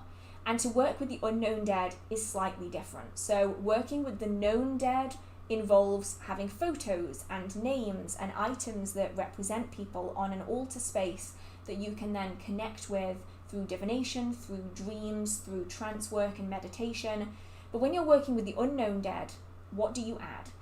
Most people will add some kind of skull, because a skull is a universal representation of the human form. It's something that we all have, is a skull. So it doesn't have to be a human skull, and I would recommend it wouldn't be a human skull, because if it's a human skull, like an actual human skull, firstly, it might be incredibly illegal. Secondly, you're also probably going to be connecting with the spirit of the person whose skull it was, rather than the ancestors that you want to work with. So just bear that in mind. Generally, just something that's the shape of a skull works. On my shop, we sell skull candles for this specific purpose. They allow us to connect with that energy that all of our ancestors have, and they allow us to connect with them on a more meaningful level. You can literally look into the eyes of the unknown dead by working with a representation of a skull. So this could be a Halloween skull decoration. Now is an ideal time for this if you want to go out and get one. Just a human, fairly anatomically correct skull, ideally something that isn't covered in a whole bunch of patterns, just something pretty plain, pretty standard. I have a copper skull. Actually, you can't even see it, it's on my bookshelf. I have a copper, it's not a full copper skull, it's just like a coloured copper skull that I have used for this in the past. It's just a human skull, like an anatomical skull. You can use candles for this, candle holders, anything like that. This is used to represent them as individual people. It also gives them a vessel that they can enter on an altar space if that's something that they want to do. And that is what a lot of people will do. If they set up an ancestor altar, you will leave out offerings, usually things like smoke or alcohol, sometimes food, that acts as an energetic offering. And then when you want to communicate with them, a member of your unknown dead can then, if they choose to, come forward into the vessel of the skull in order to communicate with you, often through scrying, through automatic writing, through trance work, meditation, dreams, and the like. Just bear in mind that the spirits that come through into the skull might not be guaranteed to be people that are of your lineage. It could be anyone and anything. So make sure that you have protections up, make sure that you're keeping yourself safe, but it is an interesting way of doing it, and over time the unknown dead may well become the known dead as you get more information about them. So, super big topic, actually. It's pretty massive, but it's kind of a really brief rundown. Ooh.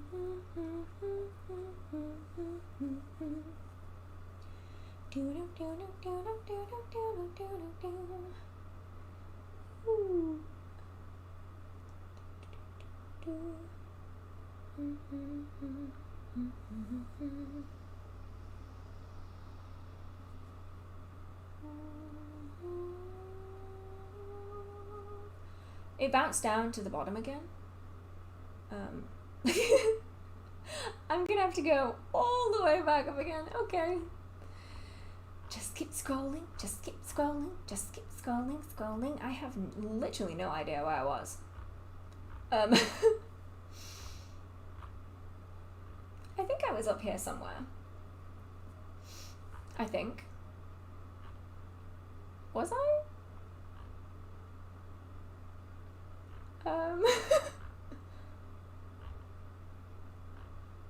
Okay, I think I might have lost some of the chat. I think that might have been why it jumped. So, unfortunately, this kind of happens sometimes. If the chat has too many chats in it, it will jump and miss a bunch. So I'm going to go for the earliest question that I have, and hopefully I will cover any of the missed questions by answering other questions. I apologize if that's a question of yours that I've missed, but there's kind of nothing I can do about it once the chats have gone.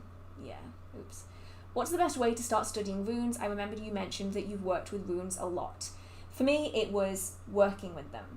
Having a set, connecting with them, seeing what each rune represented to me, looking at the actual meaning and the history behind each of the runes. The history is really significant as well. How they were used throughout history is useful because runes as divination is really fairly recent. They were not typically used as divination when they were initially used. And so kind of looking at the history, but then having one-on-one connections with them, working with each rune individually, see how it impacts your life, see how it impacts your dreams, and then connecting with them and going forwards that way.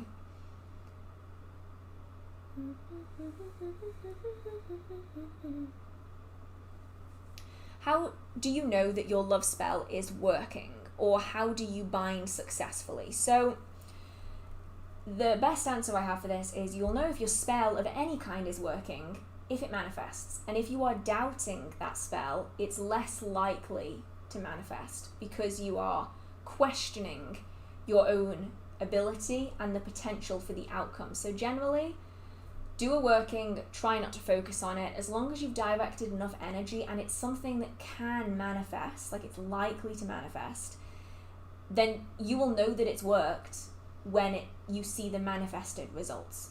Same with binding. Essentially, you bind successfully by putting the energy into it in order to get a manifestation. But if you are talking about love binding, which I think this is what this is about, it's an incredibly touchy subject and has great potential to not work. Typically, bindings, like love bindings, are mostly, obviously there's situations where it can work, are mostly successful when both parties are included in that working. It's a lot harder to do it when there's one person, and generally I would recommend against it because it sets everything up in that scenario to be toppled over like a set of dominoes. So just be cautious with love bindings unless both parties are accepting, agreeing, and potentially even participating if that's possible.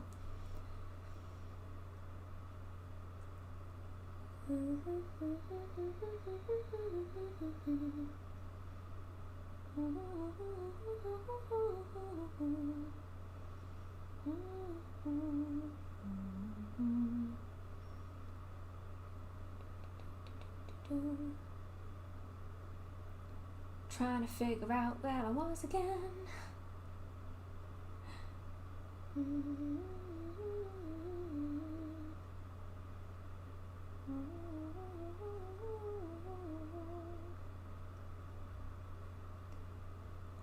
genuinely cannot figure out where I was. So in the meantime, thank you so much, Valerie.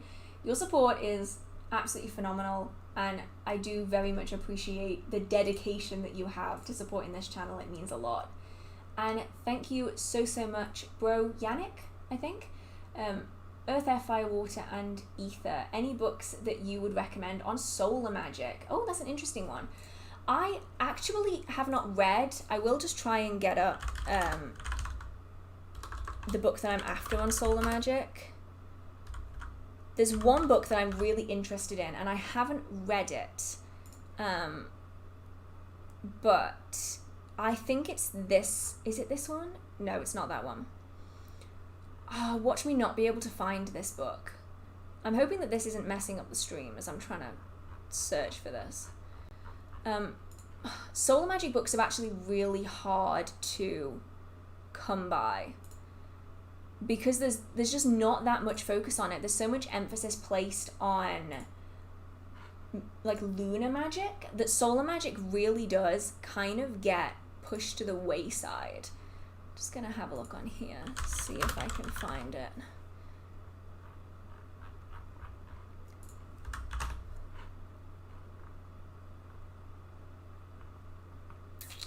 There is a book by Pagan Portals on sun magic that I have heard good things about. Ah, this is the one. This is the one that I was gonna get. It's called Everyday Sun Magic, Spells and Rituals for Radiant Living by Dorothy Morrison.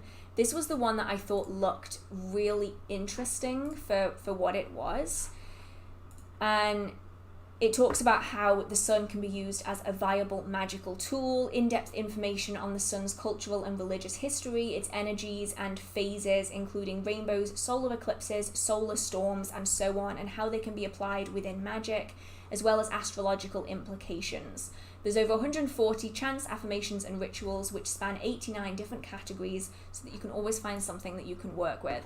That's the one that I am looking to get myself to check out because of all of the ones that I've seen on solar magic. That one seems to be pretty comprehensive. It also doesn't just cover when the sun rises, you can do this, and when it's midday, you can do that. Instead, it goes into things like rainbows and solar flares and those kind of things and how they can be applied. So that was something that I found really interesting, and maybe that could be the kind of thing that you are looking for. Maybe. But honestly, I wish more people would come out with books on solar witchcraft and solar magic because so few people talk about it and practice it actively. It seems like the sun is just kind of pushed to the wayside, which I find kind of weird because it's literally what lights our galaxy. You'd think that we would be paying more attention to it magically, but it seems most people just aren't.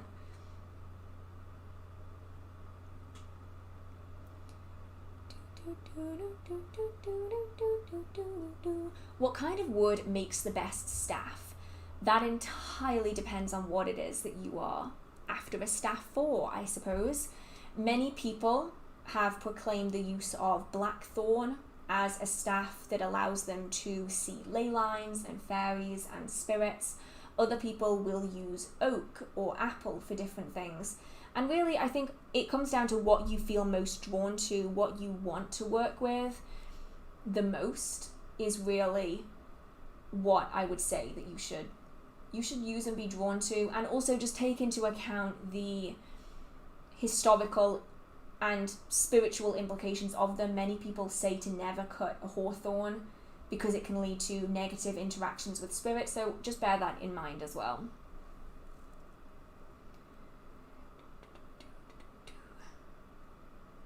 Can someone who's asthmatic still practice candle magic? Unfortunately, I'm not really the best person to ask for this. I think it will entirely depend on the degree that you experience it and how comfortable you feel in that situation. Because obviously different people are going to have different extremes when it comes to asthmatic symptoms, potential attacks, and triggers as well. And so it's going to be a very personal thing. If you don't necessarily know if you should be doing it or not, I would typically say avoid it. There's lots of other forms of witchcraft that you can practice that aren't potentially going to trigger a response, an asthmatic response. And so I'd say, if in doubt, avoid it until you know for sure what you are comfortable with, just to be safe.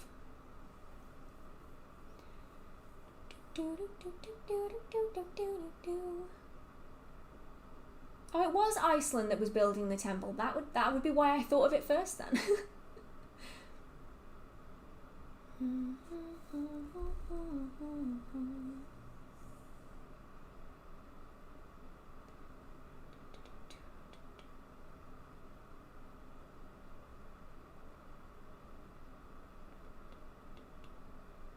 Ooh, do you feel connected more to the sun or the moon? What is your favorite moon phase? So, generally speaking, it's difficult. I am very much a lizard. As in, I am not happy unless I'm at least 22 degrees Celsius, not Fahrenheit. And I can't cope with the cold, and I love the sunshine, and the more I can be in the sunshine, the better. So during my day-to-day life, I feel like I'm more connected with the sun. But when it comes to spellwork and rituals, if I'm going to work with anything, the moon is probably what I automatically default to, whether that's because that's what I'm accustomed to doing or not, I'm not sure. But I also tend to do most of my practices at night anyway, so for me, the moon is the companion that I have, whereas I suppose if I were to do more workings during the day, I would maybe be more associated with the sun and maybe would work with that more in my practice.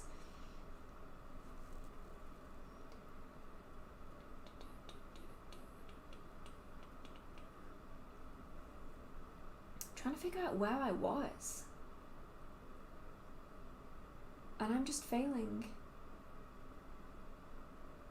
to figure out where I was. I could be anywhere. I feel like I really do need, as someone said earlier, a question wrangler, which has got to be the best thing to describe it as. I'm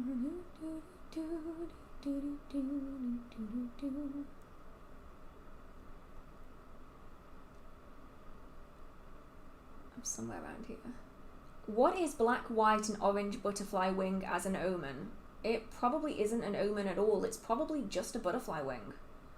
Like, black, white, and orange, that sounds like what are they called? What are they called? They're really commonplace in Canada. I mean, I wouldn't see something as simple as a butterfly wing as an omen. We're also at the end of the summer season. Obviously, depending on where you are, you might be at the start of the spring season. But regardless of spring or autumn, you're either at the start of the butterfly season or the end of it. And so butterfly wings are pretty commonplace. I mean, I saw a butterfly wing maybe just a few days ago, and they're pretty commonplace, so I wouldn't think anything of it. Generally speaking, if something is an omen, you won't have to question if it's an omen or not. You will just know because you'll be seeing it everywhere, and it's completely out of place for the time of year, and it's something that is basically screaming in your face. Is typically how I notice an omen or some kind of sign. It's because it's something that happens repeatedly that is completely inorganic for the time period. Something like seeing animals completely out of season and there's no reason, and then you're getting them in your dreams as well, and those kind of things. I wouldn't necessarily say that a single butterfly wing is enough to count as an omen. At least I certainly wouldn't consider that myself. I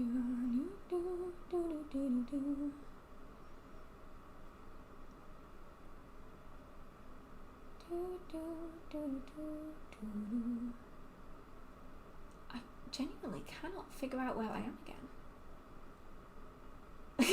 I think I'm just going to have to go from here because I could be searching for ages. Does anyone know, or can a certain element not like you? For example, when I try to work with fire, everything I do with it goes terribly. I light a candle and it becomes immediately aggressive. That sounds less like an element problem and more like an environment problem. I would say if you haven't already, do a cleansing of yourself, of your home, and of your magical items. Do a divination reading to make sure that there's nothing untoward going on there, because that is very unusual. Elements or should I say elementals, can dislike individual people, but that's usually because you've done something to insult them. If you can't think of anything that you've done to severely insult them, there isn't really much reason why you shouldn't be able to work with an element. Some elements are going to be easier for you to work with than others, but nothing should be really aggressive with you unless it's interacting with something else in your space. And this to me says that might be something that it's interacting with in your space. And so just make sure that everything's clean and clear and your protections are up. And then maybe apologize. Even if you don't necessarily know what you did wrong to insult the fire element, apologies are typically useful. Just gives that kind of respect that might allow the elemental to kind of calm down a little bit. Because sometimes it might be an accidental insult that they're holding against you.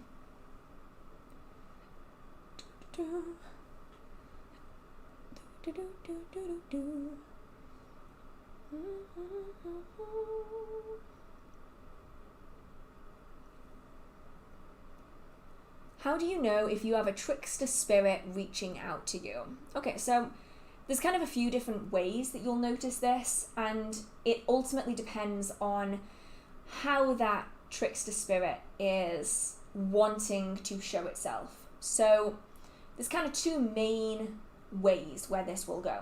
Firstly, it's a trickster spirit who is openly a trickster spirit that's trying to connect with you.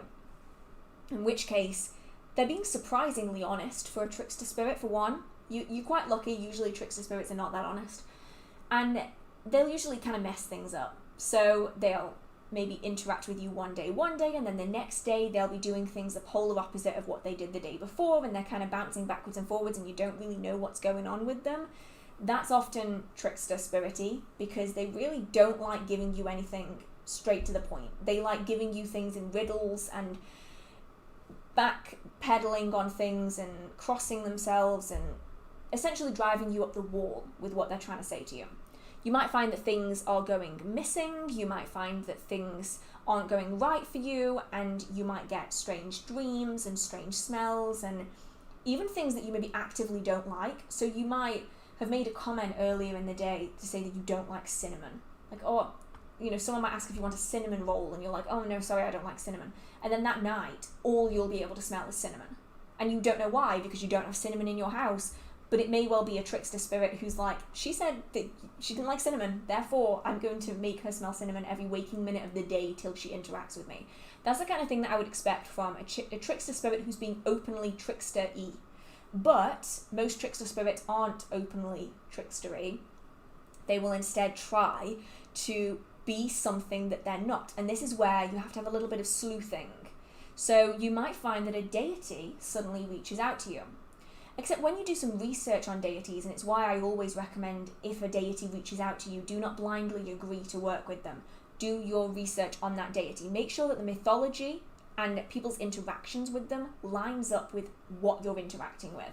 Because if you're finding that this deity is not behaving in any way like the deity has ever behaved in mythology, through folklore, through other people's practice, they're saying things and interacting with you in ways that don't make sense, that could mean that it's not actually the deity and it could be a trickster spirit. Instead, this also applies to passed over loved ones. It could be that you think you're interacting with Grandma Norris. I don't know why I picked Norris for a grandma, but we're going to go with it. You might be trying to connect with Grandma Norris, and you have a spirit who is claiming to be Norris, but when they're telling you things, it just doesn't feel right. Nothing lines up. Stories don't match up to the stories that you know. When you ask questions about specific people, the spirit is not telling you the answers that you would expect. And that could be a sign that you're connecting with something that isn't Grandma Norris, and it could be someone or something completely different. So just bear that in mind. Okay.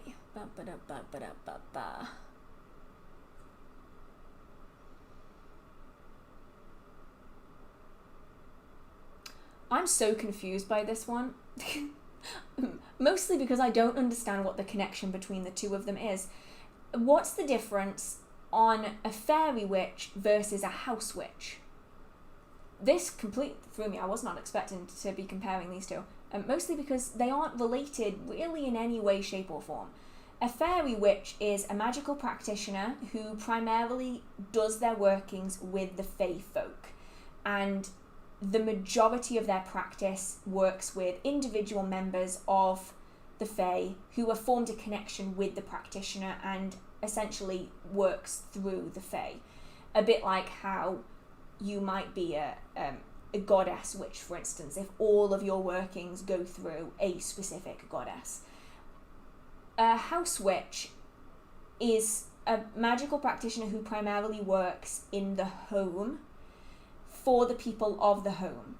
So, slightly different to a hearth witch. A hearth witch is someone who often works with the fire element, the central hearth feature, as well as working for the people of the home in the home. So you can be a house witch and a fairy witch if you are doing all of your workings in the home for the home, working with house fae. But that's a very niche category, I suppose. But yeah, a fairy witch is someone who does most of their workings working with individual fae folk. A house witch is someone who does workings for the people in the home whilst in the home. I hope that makes sense. I felt like that was a lot of words that maybe didn't go together.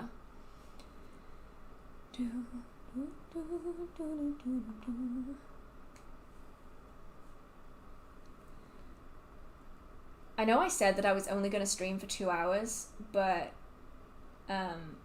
it's nearly 2 hours and I still have a lot of questions left. So I'm just going to keep going for a little bit longer. And we'll see how we feel in half an hour. I said I was going to make this a shorter stream and I'm already kind of regretting saying that.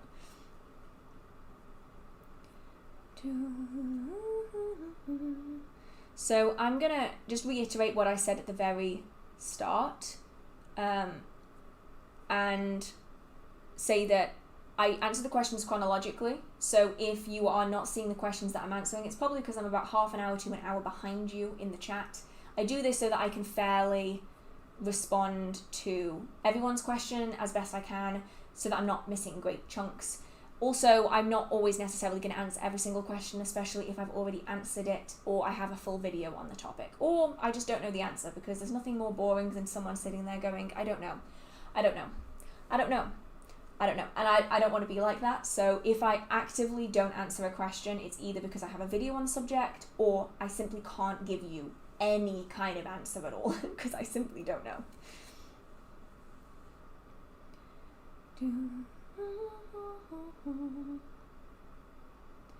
What would be the differences between modern and traditional witchcraft? So traditional witchcraft now is kind of become a term that merges folk magic and traditional witchcraft. Technically, traditional witchcraft is a form of witchcraft that was created by a guy whose name I've completely forgotten. It will come to me. It was created by a specific guy who worked a specific group, and they've practiced traditional witchcraft.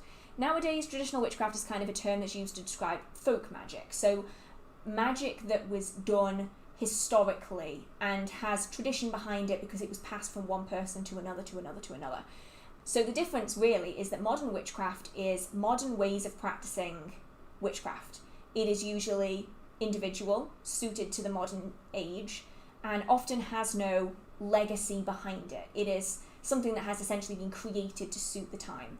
Whereas folk witchcraft and traditional witchcraft is often pre-existing traditions that we have documents of going back usually to the early modern period, late medieval, early modern period, that we can gently adapt to the modern day, so it retains a lot of its original authenticity even if some things aren't used anymore. So for instance, you might not use a very deadly herb, you might switch it for something that's a little bit easier and safer and probably more legal to work with, and still use it in a similar way. So the main difference is that traditional folk witchcraft is based on pre-existing practices that has been tweaked slightly to suit the modern day, whereas modern witchcraft is just like straight up modern. It's been created specifically for the modern age. So I personally prefer traditional witchcraft just as an individual, whereas other people 1000% prefer modern witchcraft, and it's just style of how they want to practice.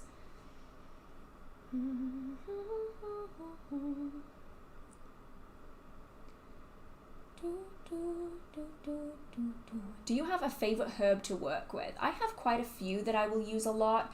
I use a lot of rose, a lot of chamomile, nettle is a really big one that I will use, and mugwort. Those are really the 4 that I will go back to time and time again. Oh, patchouli. Can't forget patchouli. So those are the ones that I will typically always use, and I adapt how I use them for different workings, and sometimes I combine them for different things, and so those are always my go-to, but no set favorite. It really does depend on the kind of working that I'm going to be doing. Can magic be done with any kind of item? Yeah, completely. You don't have to use any items, or you can use a lot of highly ritualized items. It really is completely down to the individual, and a lot of people will start out using no items and then add items in over time and then take them out again, and it really is incredibly flexible.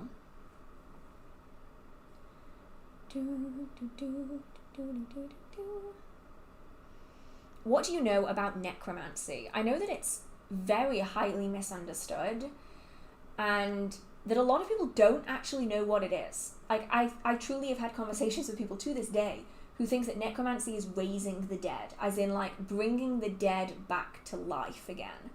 Whereas necromancy is working with and communicating with the dead. Now, it can get really gruesome, and throughout history it has been super intense, and like grave digging and all that kind of stuff. I would never, ever, ever, ever recommend anyone do that in the modern day. We do not need to.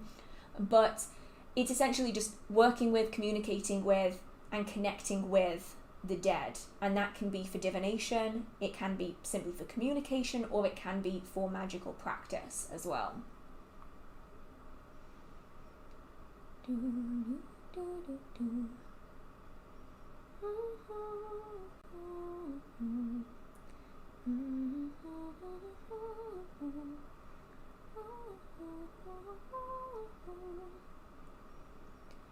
you have any advice on home protections when you live in an apartment building? Okay.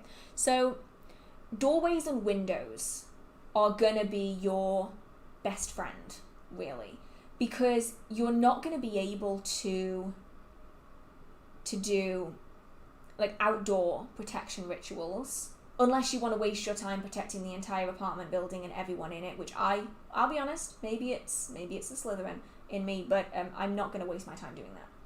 So doors and windows, best friends, because those are really the entry points to your space. That's what you're going to want to protect. So if you can't protect the entire space by having any kind of outdoor protections, protect windowsills and doorways. That could be a line of salt. That could be a crystal on the windowsill, a crystal over the doorframe. That could be sigils that you've placed on doorframes and windowsills. That could be special wards that you've placed over these entryways to stop things from getting in and out. All of those are good options.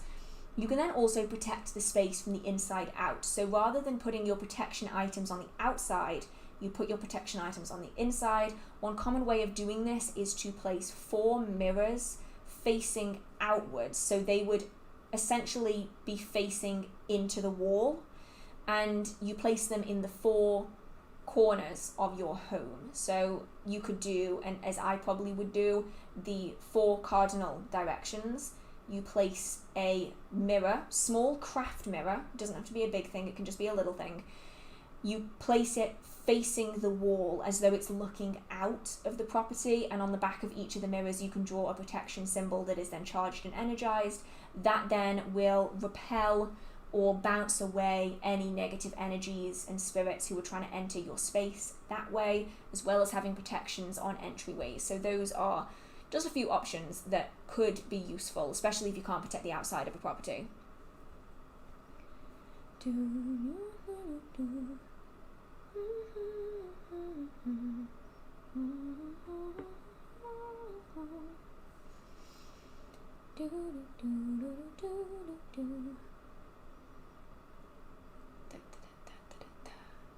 my god, did you watch Buffy ever? Buffy was a great TV show. It was a really, really good one.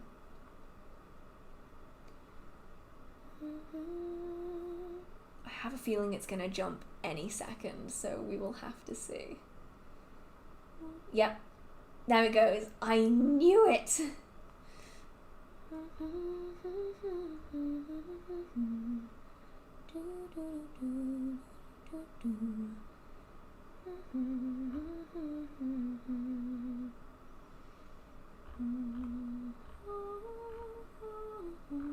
I have no idea where I was. I was way further up than I thought I was. Here I was, thinking that I was going to be nearly done with the questions, and I'm not. So if you have any questions, feel free to keep asking them to me. I promise I will get down to them at some point. I'm just a lot further up than I thought I was. Like a lot.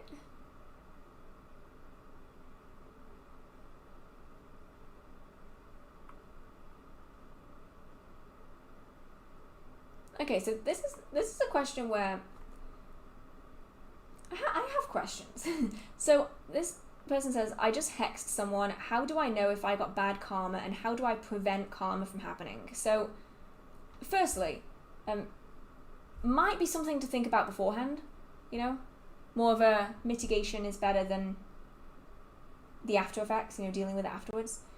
Also, karma is more of a cultural thing. Not every culture has the idea of karma. And so, like, in my tradition, karma isn't a thing. We don't have karma. Whereas in other cultures, karma is a really integral thing. And as far as I'm aware, karma doesn't impact you in your current life.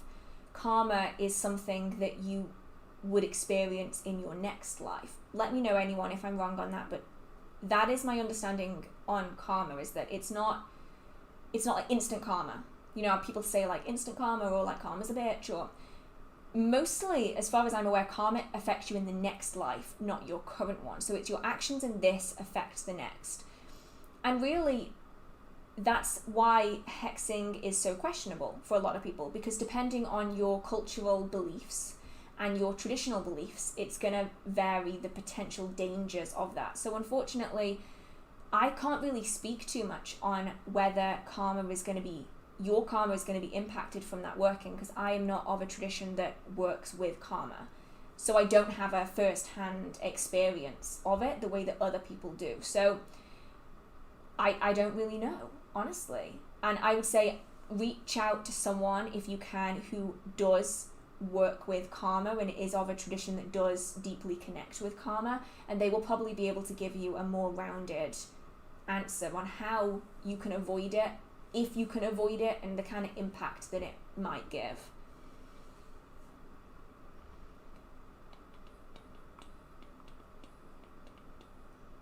Is it true that sex during that time of the month creates cords that can't be cut? Sorry if I missed your answer, I just stepped away from the computer. This is going to be a belief system thing. Personally, I don't think that it would cause any kind of ties and connections just from the act itself. If anything, what causes ties and connections is a deep emotional connection. And that can come from times of heightened emotion. It can be from times of heightened intimacy and connection. And for some people, that could be during that time. For other people, it will be during different times. And so I don't think that this has any weight behind it personally.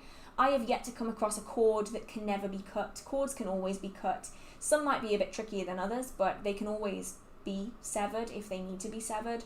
So I think this one's more of a... It's almost like an old wives' tale in a way, because I've heard it before, and yet I've never known of anyone who's ever experienced it. So I feel like this one might be more of a, just be careful the kind of people that you are being vulnerable with, more than anything, I think. But obviously, let me know if you've ever experienced a cord that cannot be cut that's been created in this way, because I'd be really interested to know.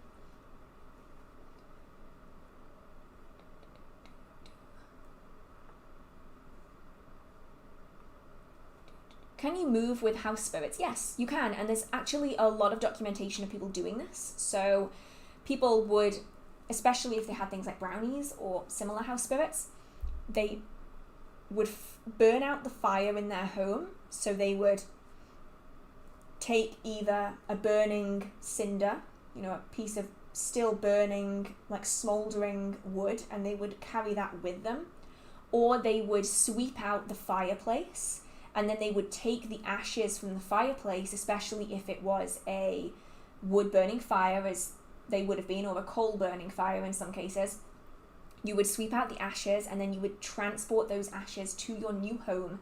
You would then place it into your new fireplace, and then you would light the fire as normal. And the belief was that the house spirit will then become accustomed to your new home as though it was your old home, because the energy feels the same, because the hearth is the same, essentially. The energy and the remains in it are the same. So you can do that. You can ask them if they're willing to enter a vessel that you can then take with you. There's quite a few options, really, of what you can do. I hate it when you can feel something sticking in your eye.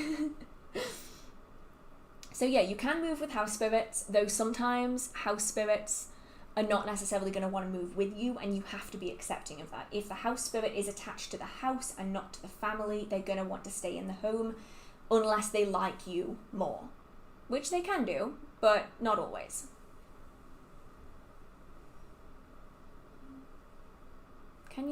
But I'm so confused. Can you bind with someone after the cord has been cut? Like after the energetic cords have been cut, can you bind with someone? My main question is, why would you want to?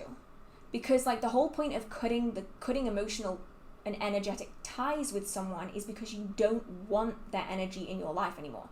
You've already separated from them. They are no longer a part of your life physically. And so you then cut the energetic ties to remove their energetic connection to you, so then you have no connection with them at all. To then bind with someone is to then attach yourself to that person again. So I'm a little bit confused. If you can elaborate on like why, that would be really useful, because I'm confused. And I know it sounds really judgy, and I do not mean to sound judgy at all. That's not what I intend. It's more just like, I'm confused about the thought process, unless I'm getting confused by the idea of cutting a cord. Is it a different kind of cord than an energetic cord? Is it something different and I'm just confused? Because that might be the case. Let me know. It's been a long day. Let me know.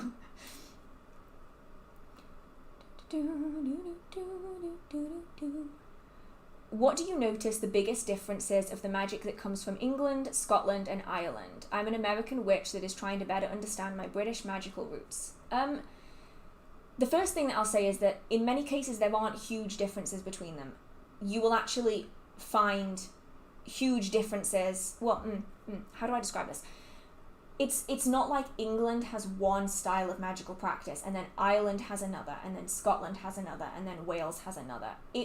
Especially when it comes to like traditional witchcraft, it was so variable that even different villages in the same county, so if you were to say, think Northumberland for instance, you would have different villages with different practitioners who did completely different things, and yet they maybe lived 10 miles from each other, So like, it's not so much that each individual country had drastically different magical practice. It's also that different villages in the same region would have drastically different magical practices.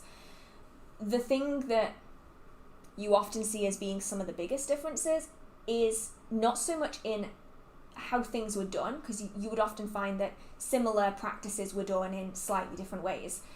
It's mainly, in my experience anyway, how practices were described. So I know Wales wasn't mentioned in the list, but for me the big difference when looking into traditional witchcraft in Wales was that Wales didn't have witch trials like England did, like Scotland did. Because in Welsh, the word witch doesn't really have a direct translation. The magical practitioners in Wales they didn't really acknowledge witchcraft because it wasn't a word that they had.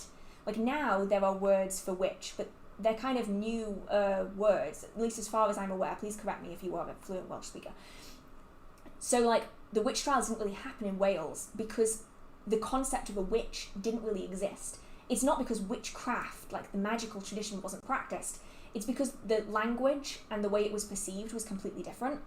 And today, you'll often find that there isn't a huge amount of difference, especially because a lot of people will base their magical traditions on things like Wicca or predetermined magical systems. And so a lot of the time, it is just a person in Ireland who practices witchcraft, rather than it being like its own unique system.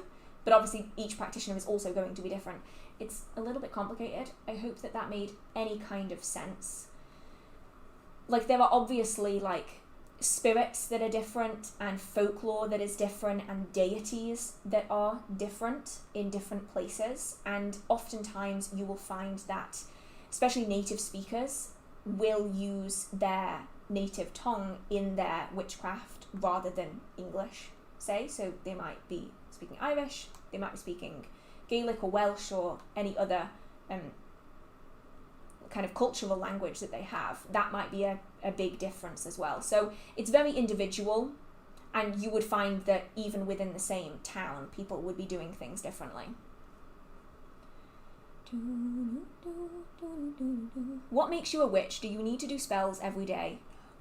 I would like to know your views on that, thanks. So to be a witch is to study and practice witchcraft. Now, it's important to remember here that not every practitioner of witchcraft has the physical, mental, energetic capability of practicing on a daily or even weekly or monthly basis. To be a witch is to practice and study witchcraft. And oftentimes, the goal of a magical practitioner is to do as few spells and rituals as possible. You ideally want to be getting it so that you only do them when necessary. It really is a craft, so it's something that you learn and develop. And so once you have developed that craft, you are then a practitioner of said craft. So for instance, if you were to refer to yourself as a potter, if you enjoy pottery and it's something that you do, you don't have to throw pots on a daily basis to say that you are a potter, that you do pottery as a hobby, or that pottery is part of your life. You just need to do it at some point and at some times, and to dot it through as and when you can, because not everyone has the ability to make pots every waking minute of the day, you know? Same kind of applies to witchcraft. Different people are going to practice it at different frequencies, and oftentimes it's going to depend on what you need. So like right now, I am doing like 3 or 4 different workings on and off, and there are some months where I will do no workings at all. But I'm still a magical practitioner because it is something I study and it's my default mental go-to. You know, like I don't turn it off. It is something that's always there, even if I'm not actively doing it. And I just want to reiterate that, mainly because there are lots of people who feel like they can't refer to themselves as a witch if they do have reduced energy, if they have mobility issues, if they have disabilities. It doesn't make you any less of a witch if you can't practice every single day, or if you aren't able to, or if you don't want to, because people have other commitments, they have jobs, they have children, they have people they need to care for. It's not always as simple and cut and dry as some people like to say that it is, so just don't beat yourself up too much if you can't be doing workings every day.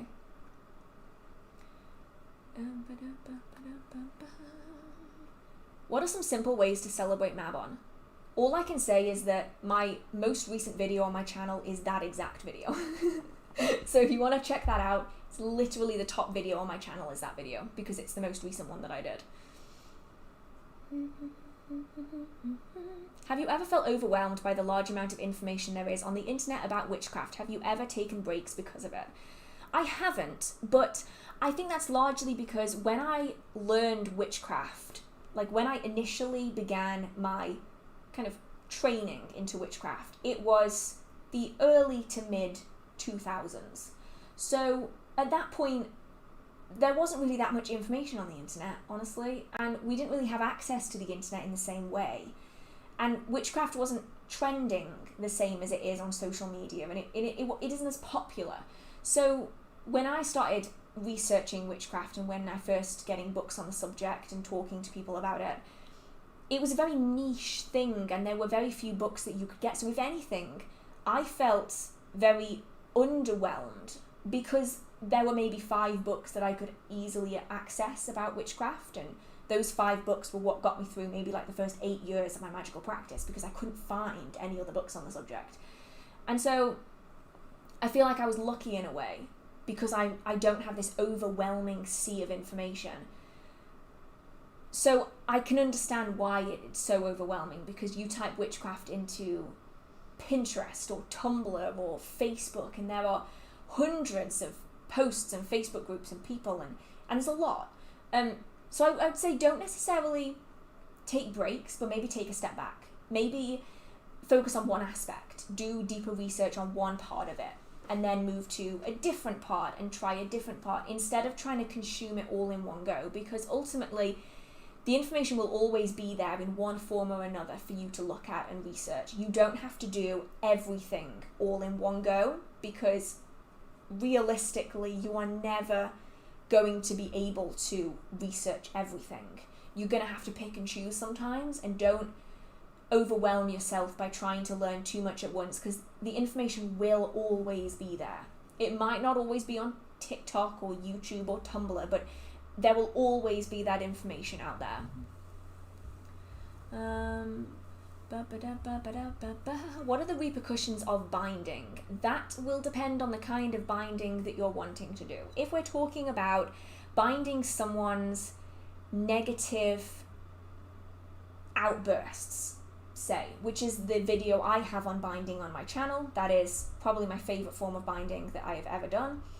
That kind of binding is used to limit someone's negative behaviour towards you or towards others. So for instance, or even themselves, if for instance someone is refusing to acknowledge that they have a problem, whether that is that they are very angry, and they won't acknowledge that they're hurting the people around them, and subsequently hurting themselves because they're pushing people away because of their outbursts.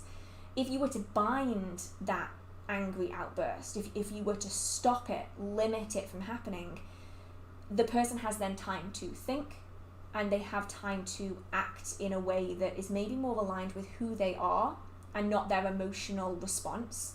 And they might then decide that they want to improve themselves because they actually want to have people around. They want their friends to want to be friends with them, and so that they'll go and they'll try and resolve that issue.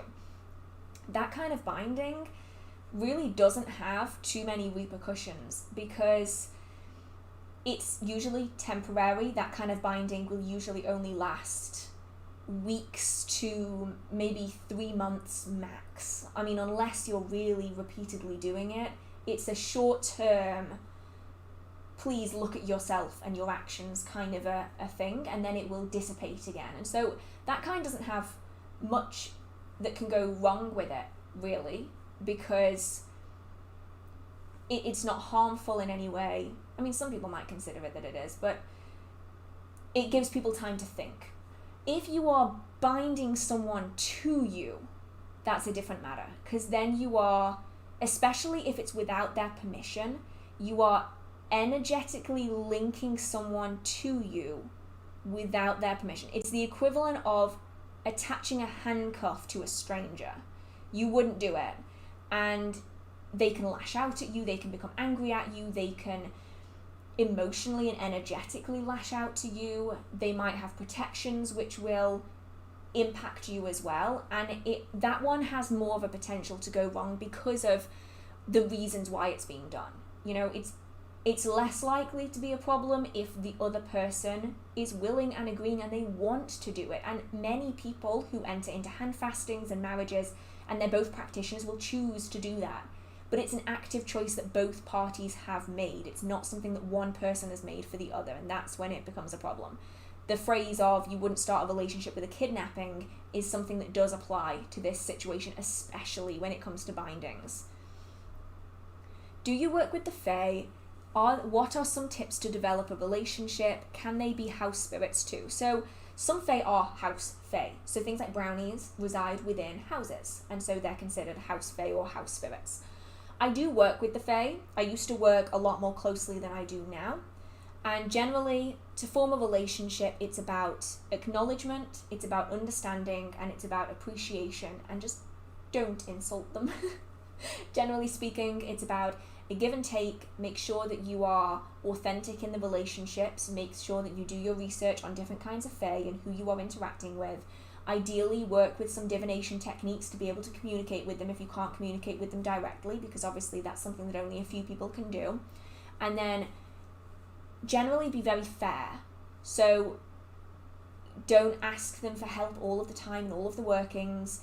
Make sure that the return, the offering that you're giving them is equal to the task that you've set. So, don't be asking them to help you with this massive thing and then give them a single tub of cream. That sounds disgusting. I meant like butter or double cream. Don't get dirty, okay? But it's not going to be an equal offering. You need to be giving something equal in return, and just be respectful. And especially when you're first developing it, it really is about acknowledging. It's about being open to seeing, hearing, experiencing the fae, and then over time you can start developing that into something more. I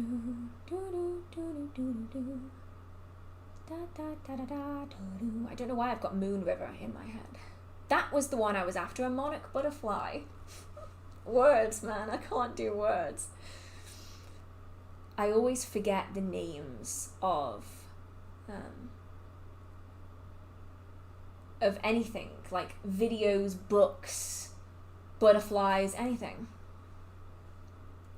Have you ever had any love spells backfire? I've never done any love spells, like what I think you're asking. I've done self-love workings, but they really can't backfire because you're doing them on yourself, and even if you don't release all of that energy, you're still aiming at yourself, so the energy is still going to manifest either which way. But I've never done any kind of love spells targeted at another person. It's never been something that I've ever really thought of doing. Like, if that's what you want to do, then that's fine. It's none of my business. Personally, I've never really needed to. It's never been something that I've been drawn to. Love spells have never been kind of my forte. So, for me, never had. I have had other spells that go a little bit awry and that haven't worked out so great, but never something like that.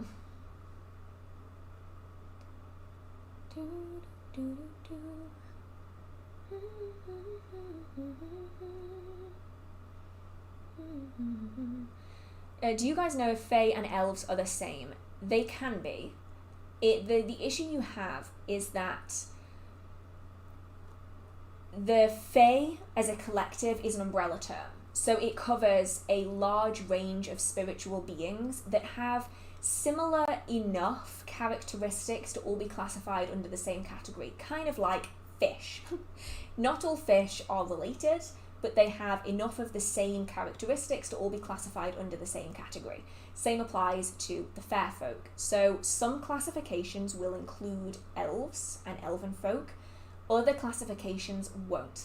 Personally, I classify elven folk as being members of the fae category, as in my experience, they have similar enough characteristics and traits that would make sense to classify them as the same.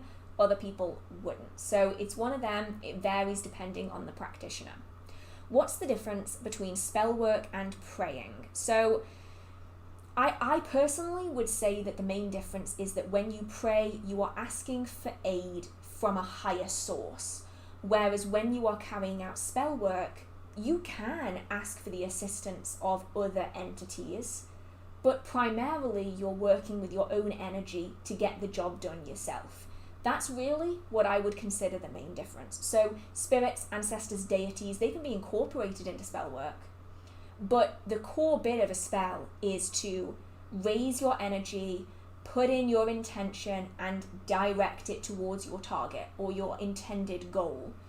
And then that energy goes into the astral, which then trickles into the physical world, which then manifests in a physical response or a magical response.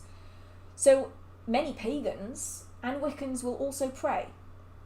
If they feel it's appropriate, they will call on the aid of spirits and ancestors and deities to ask for their assistance.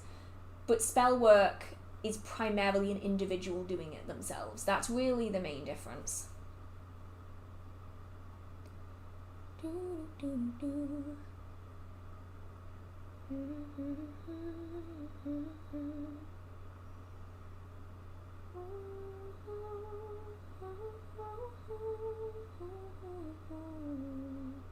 I apologise if you really hate the humming. I unfortunately cannot sit in silence. I am just a cacophony of noise, permanently.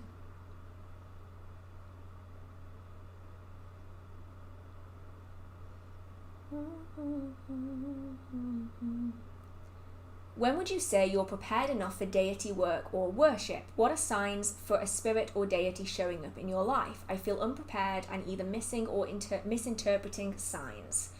Okay, so the answer to the first bit, which is when would you say you're prepared enough for deity work and worship, really is whenever you feel ready. If, for instance, you are interested in Christianity, when you make that step into actually doing worship is a very personal one. Same applies when it comes to witchcraft, paganism, Wicca, and the like. If you want to work with deities, you know you're prepared when the desire to do it outweighs the cautiousness. It's the best way I can describe it. It's a bit like how you know when you're prepared to do spell work and ritual. You suddenly realize one day that the desire to do that working outweighs the cautiousness and the fear about doing it. You're no longer nervous about whether you're capable. You now know that you are and you want to do it. And same applies with worship and deity work. You'll just realize that your concerns are outweighed by your desire to do it. And then the signs of a deity or spirit showing up in your life is going to be incredibly different. Very much varies based on how you interpret things, how you experience things, and also the deities that you're working with. For me, I'm a very audible person. Wow. I feel like I should be sponsored in order to say that, but I'm not. I hear a lot of things. And so for me, when I knew that deities were reaching out to me, it was in voices, it was names, it was things that I was hearing. That makes me sound nuts. I promise I'm not nuts. And then when I started to develop and I was becoming more visually attuned, Keranos then came to me visually rather than as a sound or a sign or something. So it's going to depend on what you are experienced with, what you like working with, what you're well versed in. So for instance, if you connect more with visual things, you might find that you have dreams, or in meditations you might have visions, or in trance work you might have visions. You might see animals everywhere in your dreams, in your daydreams, in your divination readings, in your trance work, in meditations, in your real life, on adverts, in music videos. You might be seeing it everywhere. And that could be a good sign, as long as it's not just an animal where it's meant to be. You might have names coming to you, or pictures, like symbols. For instance, if it's Keranos, you might have a hare, a cauldron, a greyhound, things like that. So it really is going to depend. But if you are feeling this unprepared, as I get the feeling that you are, take a step back. Because deity work will be there when you're ready for it. If you don't feel comfortable, if you're concerned about misinterpreting signs, take a step back. And the deities who want to work with you are still going to want to work with you in 2 years, in 5 years, in 10 years, in 2 decades. It doesn't matter. They're still going to want to work with you. And so you just need to take it at a pace where you feel safe and comfortable in yourself. Because what you don't want is to go in, feel really uncomfortable, and not get the most out of it.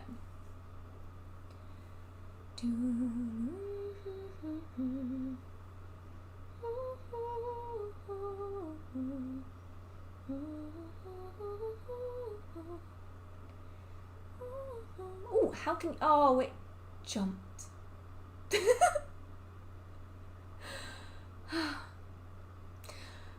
going to scroll back up again now. I don't remember where I was. So we will have to see. Oh, I hate this feeling when like you feel like you have something. It's like tickling my eyelashes. I hate it. I know it's just a hair because I have like little tiny pieces of hair that you can't see on camera, but they're like the perfect eye pokey length. It's like when you're growing out a fringe and all of a sudden every waking minute of the day you're being like poked in the eye by like little pieces of fringe. Oh, it's infuriating. Here I was. How do you cleanse yourself? Would really appreciate some ideas. Okay, so cleansing yourself can be done in so many different ways. First, obviously, smoke. You have the option of using smoke. I will typically use rosemary. It is my favorite plant for doing smoke cleansings. I use it for basically everything. If you see a video of me using smoke to cleanse anything, it is rosemary, like every time. So you can cleanse yourself with rosemary. You take a sprig of rosemary, you dry it, preferably slowly over an extended period of time. I use a dehydrator, but you can also hang it up. You can heat it on a gentle oven, so not like 100 degrees, just like 40 degrees Celsius, not Fahrenheit. And then I typically will go from my feet all the way up to the top of my head, and that is a really good cleansing method. You can cleanse yourself in the shower or in the bath. You can use ritual baths where they have items and salt and all these herbs and stuff in them. Or you can do what I do and you stand in the shower, and you, especially good if you have cold water. I will do this with like cold water, and then I will have a shower like normal in hot water. Scalding hot water like the crazy person that I am. So I start with cold water because I find it gives me that ritualistic shock factor. And I will envision like blue, like electric blue light. Like the water is glowing. You know, like those videos where you see the ocean lighting up with bioluminescence when you touch it. You know, those cool videos that you see all over Instagram? Yeah, I just imagine that. And as I'm imagining the water turning blue, it's washing over me, and with it, it picks up all of the stale, stagnant energies that I don't want, and it picks it up and it washes it all down the drain. And then when I feel like it's all gone, I'll turn the water up to warmer temperatures, and then I will continue with my shower as normal. Now, you don't have to use cold water. I use cold water simply because it separates my normal shower from my cleansing shower, and it's like that divide, which I find really useful. You can do it with sound, so there's lots of videos on YouTube, lots of like pieces of music just on the internet in general, which are a certain hertz, and they're used for cleansings. You can also use bells and wind chimes and those kind of things to act as a personal cleanser. You can carry around crystals, stones, and other items that are going to draw the energy away from you and into the object. So there's a lot of options there. The shower one's probably my favorite just because it requires the least work. You know, like you don't need to have any extra items. You just need to stand in a shower and just use your imagination and just let it all wash it away.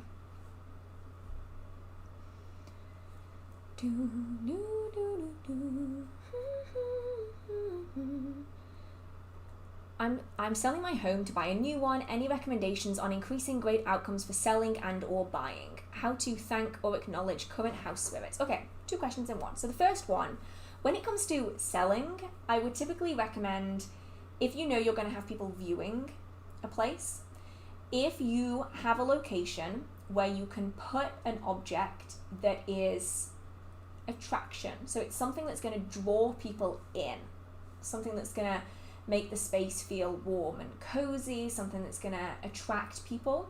If you can put something like that in the space, that's a really good thing that you can do. If you, because obviously it very much depends, if you are going to be showing people around, carry it on you so that while you're in the house you have like a sigil or something for attraction and it's going to be drawing people in. If you're in the space and other people are going to be showing it, maybe try and put something somewhere like a sigil between the mattress and the bed frame. Just remember that it's there for attraction, to kind of draw people in and to make people feel comfortable in that space. Because when people feel comfortable in that space, they're more able to envision themselves in it. And then obviously before you sell it, take it out again so that they aren't just finding a random ass sigil between the mattress and the bed, you know, things that would scare people. So that could be a good option. When it comes to acknowledging current house spirits, talk to them. You're gonna sound absolutely bananas, but they like being acknowledged, and that acknowledgement can just be talking to them. I know plenty of people who, when they come in, like when they step foot in their house for the first time that day, they will greet the house spirits alongside their children and their pets and their husband or whoever it is, you know? They will talk to the house spirits like it is a member of the family, because ultimately they kind of are.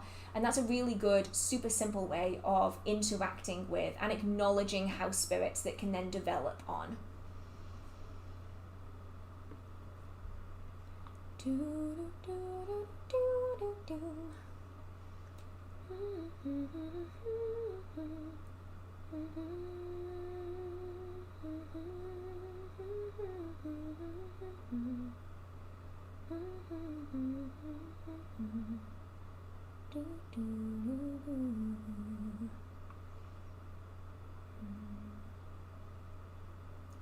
I'm interested to know if you've had any really strange spirit encounters recently. I love hearing about other people's encounters.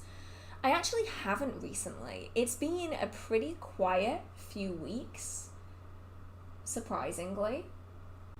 I'm expecting though that it will inevitably pick up, as it always does, as we get towards the Samhain season.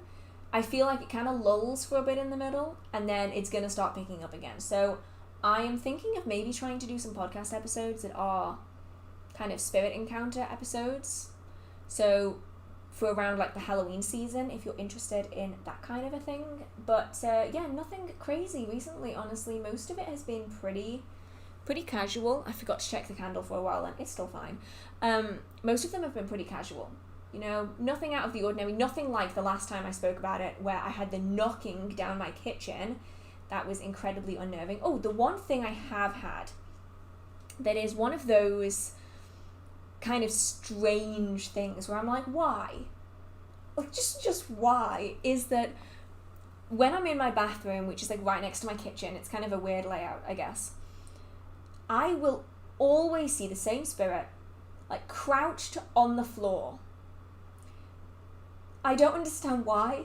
I don't get it. Like, I'm pretty certain that this spirit is way taller than they make themselves appear. It's like a black, formless spirit. Well, I mean, I suppose it's technically not black. It's just kind of see-through, but my carpet's black, so it makes it sound like I've got carpet in my kitchen. I promise it's not that disgusting. It's because there's a door that has like a mat that's black. Anyway, it's kind of like a see-through, kind of dark coloured, like a grey spirit. And pretty certain they are absolutely ginormous. I'm pretty certain that they're probably about 10 feet tall. And they're always crouched on the floor, like hugging their knees. And they're just there. Every time you wash your hands, if you have the door open, they're just there on the floor. If you're having a shower and the door is like slightly ajar, they're just there. And it's one of those things where they're not doing anything. So it doesn't like scare me. Like some spirits, they scare me more in spirits' actions, not the way they look. So my general like way of viewing it is that I don't judge a spirit based on its appearance, because there are lots of really lovely spirits who don't look lovely at all. But their actions speak louder than how they appear. So, you know how when you're like, I mean, people do it today, but when you're like crouching down but you don't want to sit on the floor, you like hug your knees, but your ass is like so close to the floor, but you're still not touching the floor. That's kind of what this spirit is like, and he just watches. He just like stares at you. And yeah, someone said here that maybe they're trying to make themselves look shorter and less threatening. And honestly, maybe that is what it is, because they remind me a lot of Shades in the way that he watches and observes. He never participates. He never does anything. He just is there. So it could be that he's just like observing. He's like, he doesn't want to freak me out. He's just there. And I don't know, maybe I'll have to ask. I'll have to see if he's still thinking. Think Dobby, but just like 3 times the size. So that one's a really interesting one. So it's not necessarily it's not really that interesting, I suppose. The knocking down the kitchen was way more interesting. But it's curious, I think, to me. It's really curious. Oh, hello, Iz. Thank you so much for coming. Yeah, it was kind of a last-minute stream. I apologise for giving absolutely no one any notice whatsoever, but happy Mabon, and I hope that you're enjoying yourself. Maybe it's a shadow being. Yeah, that's what I mean when I say that it's similar to a shade, like a shadow person. Except, this is the only shade, or something similar to a shade I've ever met who has eyes. I don't know if anyone else has interacted with a lot of shades. I have always been around shades my entire life, and I have never seen a single shade have eyeballs. They've always just had it's just like a formless, like a featureless form. Like, they've never had any, like, facial features, no noses, no eyes, no mouths, nothing like that. They've just been, like, a blank face. This is the first one that has ever had eyes, which makes me think that they aren't the same as other shades. Maybe they aren't a shade at all. Maybe they just kind of look similar. I don't know, but it's curious. It is certainly curious. Okay, so, where was I? No, I wasn't there. I think I was here. Maybe? Yeah, I was here. Okay, found it. Do you have any experience or opinions with working with ash trees? Ash trees are actually something I haven't had that much experience with, mostly because we don't have very many ash trees here. We have oak, we have willow, we have birch, we have beech, holly, hazel, but ash trees are something that I don't have much experience with, and it's one of the ogham trees that I really don't know much about. So fortunately, I don't have any direct experiences with ash trees, but with all trees, general opinions is just, it's probably going to take longer than you think. That's usually my go-to response is when connecting with trees, it's usually going to take longer than you think. I'm moving to a new home next week. What would be the best starting rituals to protect and cleanse my new living space? My go-tos are smoke cleansing and mirrors in the windows. Thoughts? I say that's a pretty good way of doing it. That seems pretty decent, honestly. And if it works for you, then stick with it. You know, especially if it's a new space, you can always tweak your protections after the fact if you really want to. But if this is something that works, then keep doing it. And honestly, it sounds like a good thing, because I would do the mirrors facing out, which I'm guessing is the same as the mirrors in the windows. That's really good. Maybe if you have any kind of attic space or basement space, have unique protections down there, because I do know of a few people who have protected the body of their home, but they've neglected the attic, and then they end up with some bumps and bangs and spirit activity upstairs. So just make sure that you're protecting top to bottom. But generally, sounds like you got it pretty down.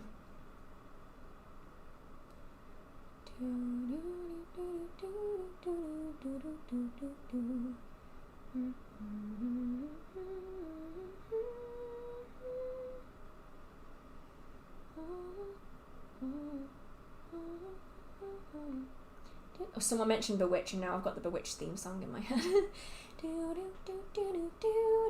Do we have a book club? We don't have a book club. Maybe I should consider a book club. Would anyone like a book club? Because maybe this is something that we could do. I've never really thought about it, but like, if you would like a book club, we could always try that.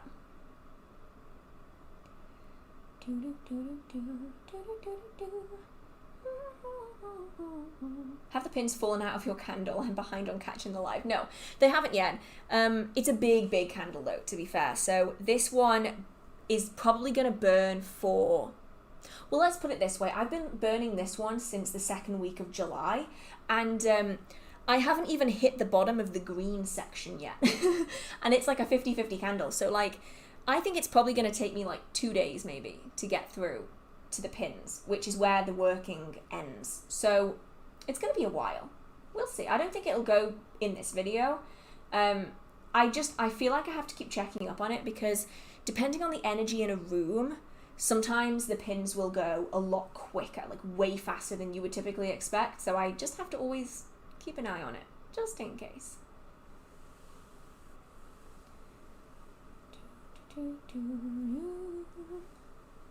Ooh, can someone siphon your energy from afar? Can you tell if someone is doing spell work on you by sensing energy, or is divination the only method? Okay.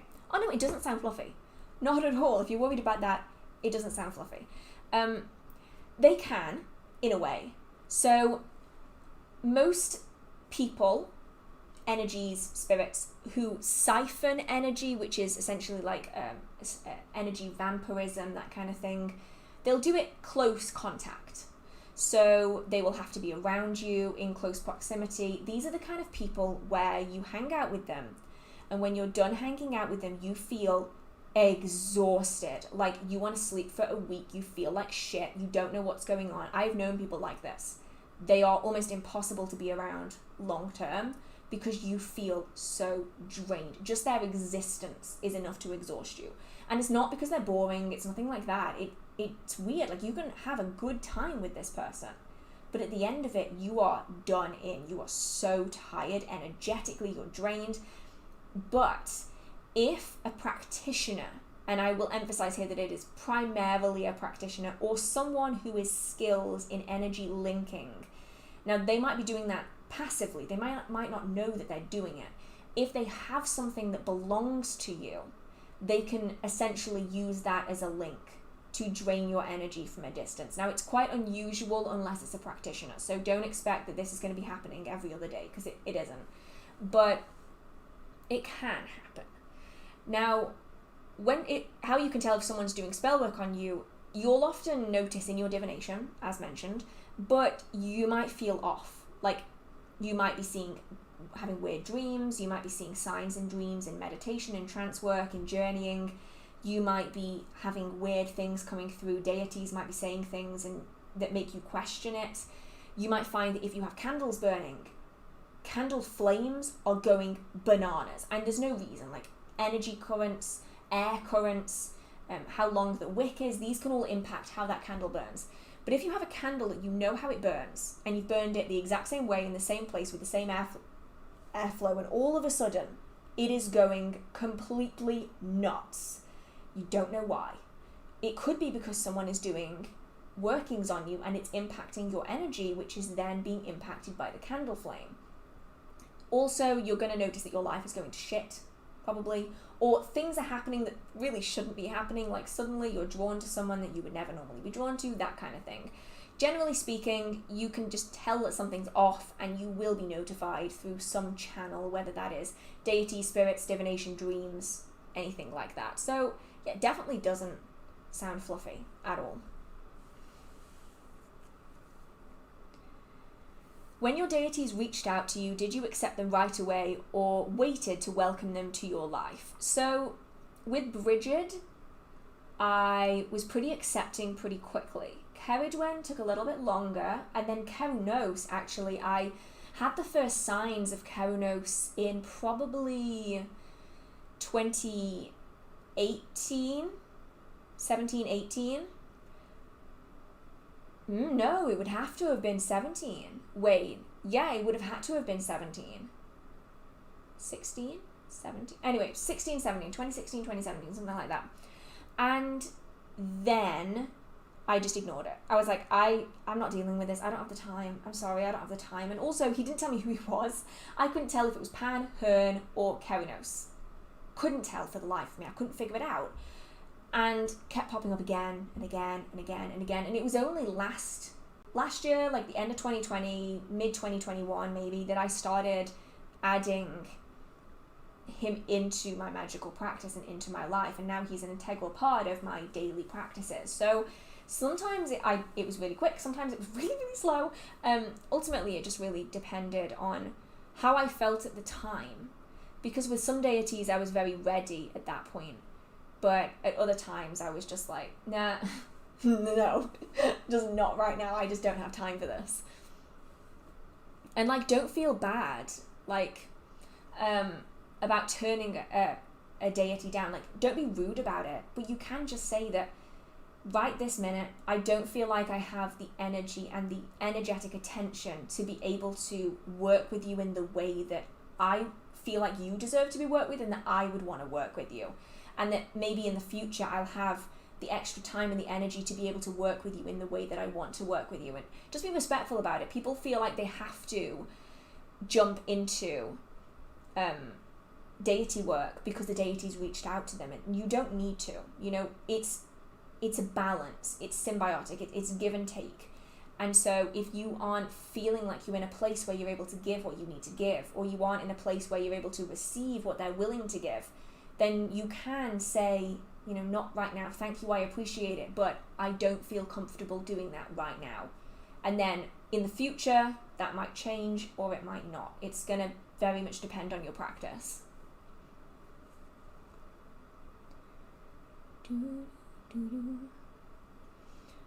I got here late. Also, I began witchcraft in earnest late and never felt like I can ever learn enough, as I feel so behind. How much do you study? How much do you study you do on a regular basis? Essentially, how much studying do I do on a regular basis? Firstly, I just want to say that no one's ever going to learn everything. And I have actually met many practitioners who've started way, way later in their lives.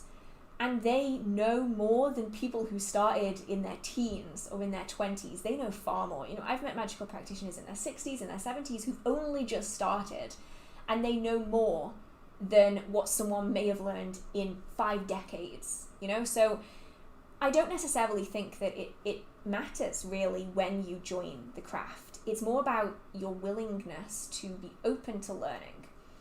And I think it's important to remember as well that my job is witchcraft. I teach witchcraft on here. I research witchcraft and folklore for the podcast. I'm also writing a witchcraft book, and so I do a lot of research for that. And I also am a magical practitioner with a witchcraft shop. So witchcraft is essentially my job. And so for me, I read anything from 1 to 5 witchcraft books a week. And that is just what I have to do for my job, and I enjoy doing it, but don't feel like you need to be reading that much. I am able to read that much. I have the luxury of having this as my job. I'm very, very incredibly lucky to be able to do this for a job. There are many people who can't read witchcraft books who instead read Audible. That's a good option. Like if you want to listen to podcasts, videos on YouTube, audio books on witchcraft, that's a good way of adding witchcraft learning into your everyday activities like driving or walking or cleaning. I mean, I do that a lot. When I'm working in the office, I always have a podcast on. When I'm walking, I always have a podcast on, as just a way of adding that extra research into my life without having to accommodate large expanses of time into my practice. So no one's ever going to be able to learn everything. It's just not possible. So we can only do so much, and it will be enough for you and your magical practice. At least I'm pretty certain it will be anyway. How do spell jars work? What is the concept of them? Would really appreciate your thoughts on them. So ultimately, it's going to depend on how people do jars, and how people perceive jar magic is going to be different. This is how I work jar spells. So for me, jar spells are for 2 different purposes. I will do jar spells to amplify the energy of a specific thing, situation, or person, or I will do jar spells to contain, control, and to limit. And how I do those spells is going to vary. For controlling and limiting spells, these are done in jars as a container. So you are sealing inside the negative things that you want to limit. This includes things like witch bottles and witch jars that are used as scapegoat spells to contain and defend against negative magic energies and intentions. Essentially, the goal here is to not let anything out. You don't want to amplify it, you just want to contain it. And then when that working is finished, you dispose of it away from your home. That way it doesn't come back onto you. If I want to amplify something, I use them as a container and a director.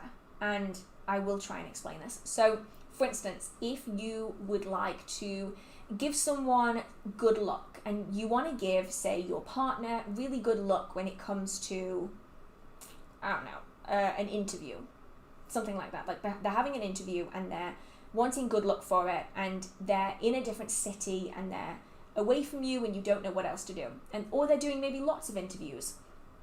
In that jar, I will add things that represent luck, abundance, prosperity, things that relate to the goal of that working.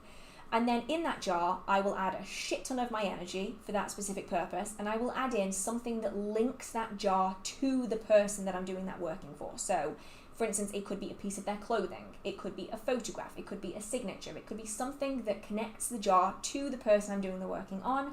Then I will seal the jar, and then I will burn candles on the jar.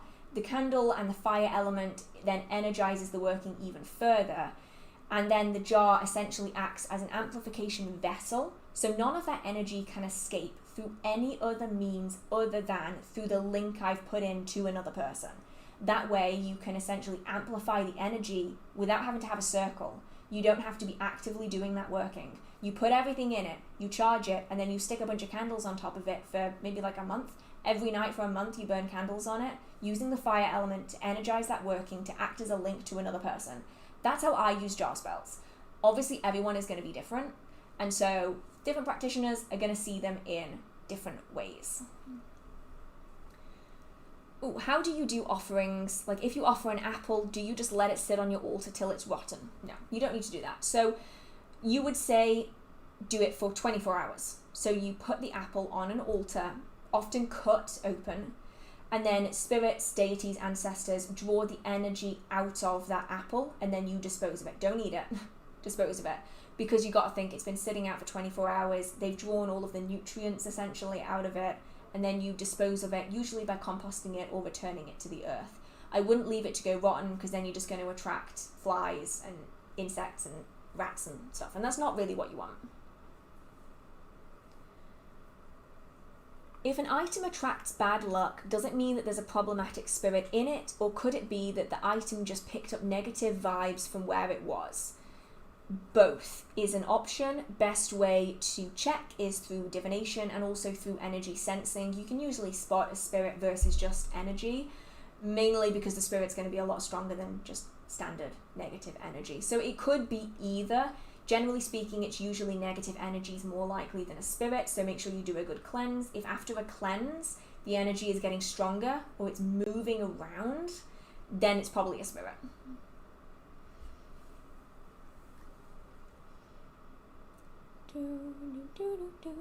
Do you remember how you worked your first dark moon ritual, and if so, who did you work with? I didn't ever do a dark moon ritual, and I didn't work it with anyone. I feel like this, like, not all practitioners do the same workings. Like, I've never done a dark moon ritual. I do spells on the dark moon, but I've never done a dark moon ritual. At least I don't think I ever have. And I certainly didn't do it with someone else either, because I spent the first, 12 years of my practice entirely solitary. So, if I ever did something like that, it would have been completely by myself. How do you dispose of food offerings, especially if you can't bury them or return them to the earth directly? Ideally, you're going to want to be composting or putting it in a location where it can be disposed of accordingly, i.e. not just in the standard general waste. If you have some kind of green bin or composting bin or food removal, I don't know what it is in different places. In England, we have the green, we've got the food waste bin and you have the green bin. The green bin is typically for garden waste, and the food bin is for, you guessed it, food. And they go to special places where they get treated, so they're not just dumped with general waste in the landfill. So generally you just want to go for something that's more respectful. What does a curse do to you and the other person? That's a very vague question. Ultimately, it depends on the kind of curse that you're casting. There's not just one curse. There's a lot of them. A lot of them. So, ultimately, it depends on the kind of curse that you are casting. And what the intention of that is.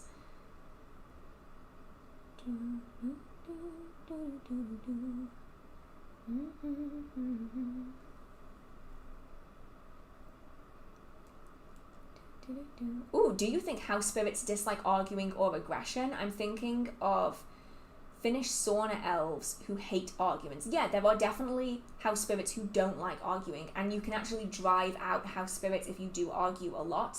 There are other house spirits who love arguing and thoroughly enjoy the kind of high energy of it. They love it. So it really is like an individual thing, perhaps. I think certain groups will like it more than others. Some individuals will absolutely hate it.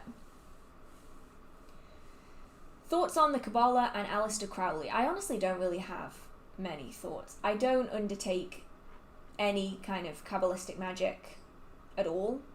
Really, it's never really been something I'm interested in. Aleister Crowley, I'm fascinated by. I don't think that he was a good person in any way, shape, or form, nor do I agree with many of his statements. I simply find him a curiosity. He is an occult curiosity to me, and I actually just bought a book, a second-hand book, on Aleister Crowley and his life, because he's a figure that has always confused me. He's just so extreme in everything that he did that I'm curious to know more. And I will reiterate again, does not mean that I agree with any of his beliefs or opinions in any way, shape, or form. I'm just really curious about the oddness of his entire life. It was all over the place. Yes, book club. Yes, yes, yes, yes, yes. Wow, I did not think that many people would want a book club. Okay, right, what I'm going to do is I'm going to do some research on book clubs, because I know very little about them, okay? Very, very little. I know that Jade the Libra has a fantasy book club, so maybe I'll like look at some of her videos and see the kind of things that she does, maybe. And then if you were to follow me on Instagram, what I will do is I will do some polls on Instagram about, I'm also going to leave a little question box so that I can ask what kind of spell videos you want to see. So I'm going to do like spell video question. You can leave me all of your spell video ideas so that I can write them down. And then I will probably do some book club research, and then I'll do some polls on the kind of book that we want to start with, perhaps, if I can get around to doing it. So if you want to follow me on Instagram, it's _hearth_witch_. The link is also in my description box. And that's where I do like all of the polls and stuff and videos and things, if you want to go and check that out. And I will see what I can do, because I've never really thought of a book club before. But yeah. Interesting.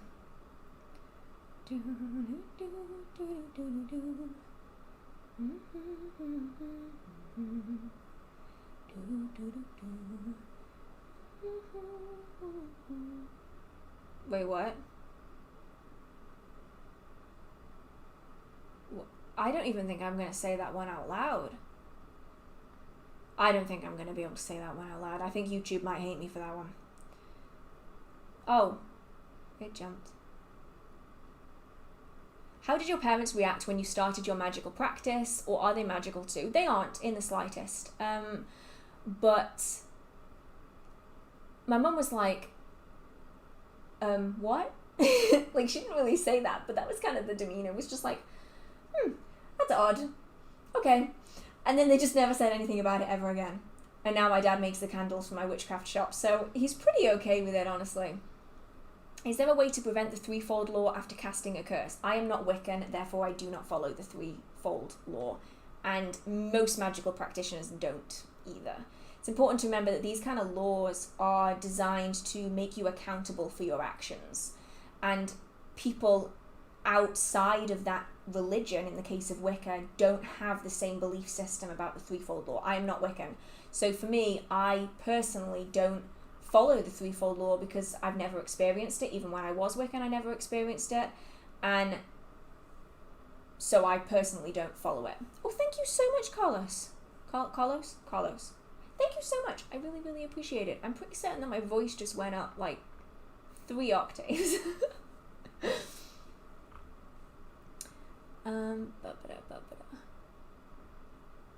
Okay, it did just jump me down to the bottom again, so I'm just going to go up a little bit to see where I was. Yes, please do a book club. Also, consider giving us an Audible playlist or something. I'll have to do that. I mean, I really need to get Audible to sponsor a video, don't I? That would be great. Audible, Amazon, if you're listening, you're always listening. Help a girl out, come on. Because I do listen to Audible, and I just finished a really good book on Audible. I'll have to note down the ones that I really like and see what I can do. But like, it would be great if Audible could help me out on that one. That would be great. But yeah, I'll still make a list of books that I like on Audible anyway, regardless, and I'll probably fit them into a future book video of some kind, of the kind of books that you can get on Audible that I would thoroughly recommend. Like the books that I have maybe as physical copies that I also really like the Audible version of. I think that could be good. Because I know that not everyone likes reading and struggles with reading, so Audible's a great option. So yeah, I'll make a list of the books that I have on Audible that I like, and then I'll do that.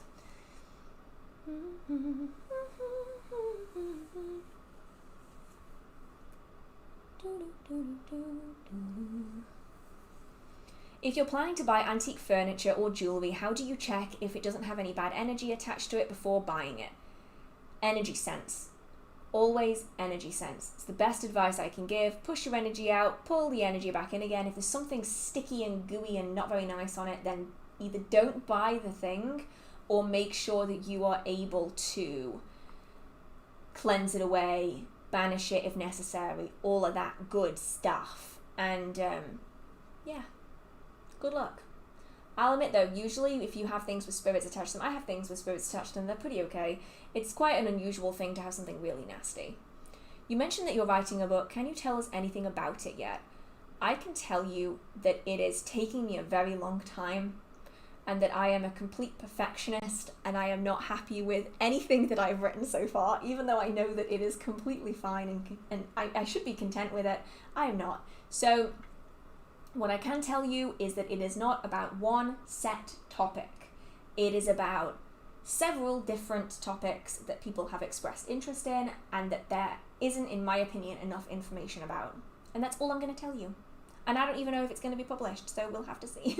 I'm not sure yet whether I'm going like self-publishing or whether I'm going to send the manuscript to someone. I'm not quite sure. We'll have to see.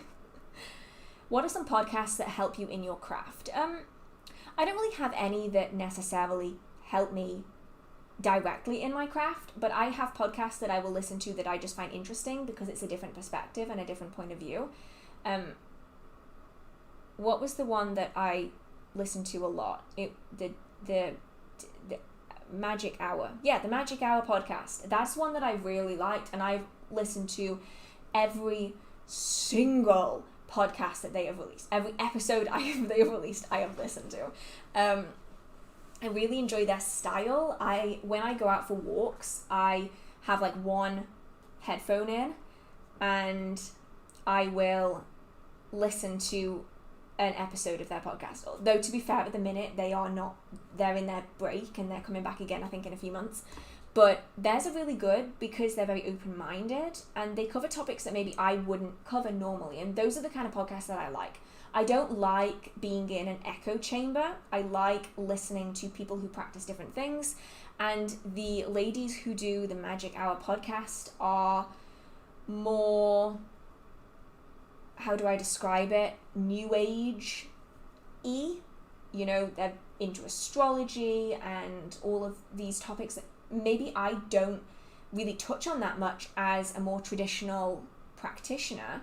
They will focus on, and it kind of broadens my horizons, and it makes me think, oh, okay, I know nothing about astrology, but this is a really good time to be doing this kind of thing, and that really helps me. So those are the ones that I like listening to. I don't really know of any others off the top of my head, so I will have to I'll have to make a list of those as well. If the threefold law were true, I think a lot of very bad people wouldn't be living as happily as they are. Yeah, there's that. I mean, for me, when you look at different traditions and they all have a similar kind of rule, usually the rule is in place to make individuals accountable for their actions. Because what will often happen is, when you don't have any kind of higher power, as you see in, say, the Abrahamic religions or other traditions, some people require a kind of end goal, like a buffer that will stop them going too far. Like, some people truly don't know when too far is too far, you know? And so in many cases, these laws, like the threefold law, are kind of there to act as a buffer to stop people doing stupid, terrible things just for the sake of doing stupid, terrible things. There's this like underlying threat there that isn't necessarily going to manifest, but it makes people question themselves. And so for me, even when I was a Wiccan, never experienced it. For positive or for negative, never experienced it. So for me, I mean, I'm not Wiccan. So for me, I don't really include it in my practice. However, to answer this question, do you consider yourself a pagan? I do. Mainly because I follow pre-Christian deities. And so, therefore, I would consider myself a pagan, even though I'm a witch first. So the witchcraft was first, paganism was second. So I consider myself a witch first, pagan second, but I'm still a pagan.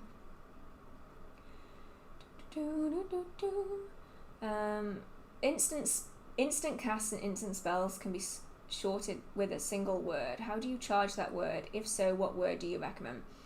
Okay, so instant casts and instant spells can be, they can be shortened and done with a single word. They can, yeah. Typically, these kind of workings are ones that you repeat again and again and again and again. And you're so used to doing the same ritual, the same spell every single day, every week, every month, that you get to the point where you no longer need to do the full ritual to release the energy for that particular target. You can do this similarly with circle casting. For instance, I got to the point where I was doing protective circle casting on a near daily basis, to the point where all I had to do was click my fingers and my circle was up. And it's not because I bypassed the hard work, it's just that I was casting a circle every single day for like 2 full years, and by the time I got to the end of 2 years, I didn't need to go through the rigmarole of doing the circle casting. It was so automatic to me that I could just click my fingers, and that action was enough to do the circle. People do the same with spells, where if they do the same spell again and again and again, so for instance, if every single time you go to work, you were to do the exact same protection spell for your commute, after a year, 2 years, you get to the point where you no longer need to do the full ritual anymore.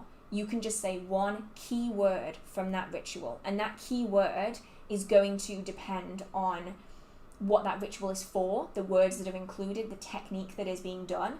And when you say that word, you build up your energy, you say that word, you release the energy, that working is done. You don't need to do the rest of it. Because you've done it so many times, you're so accustomed energetically to doing it, you get to the point where you can just do it with a word. The word you use is going to be based entirely on the working that you're doing.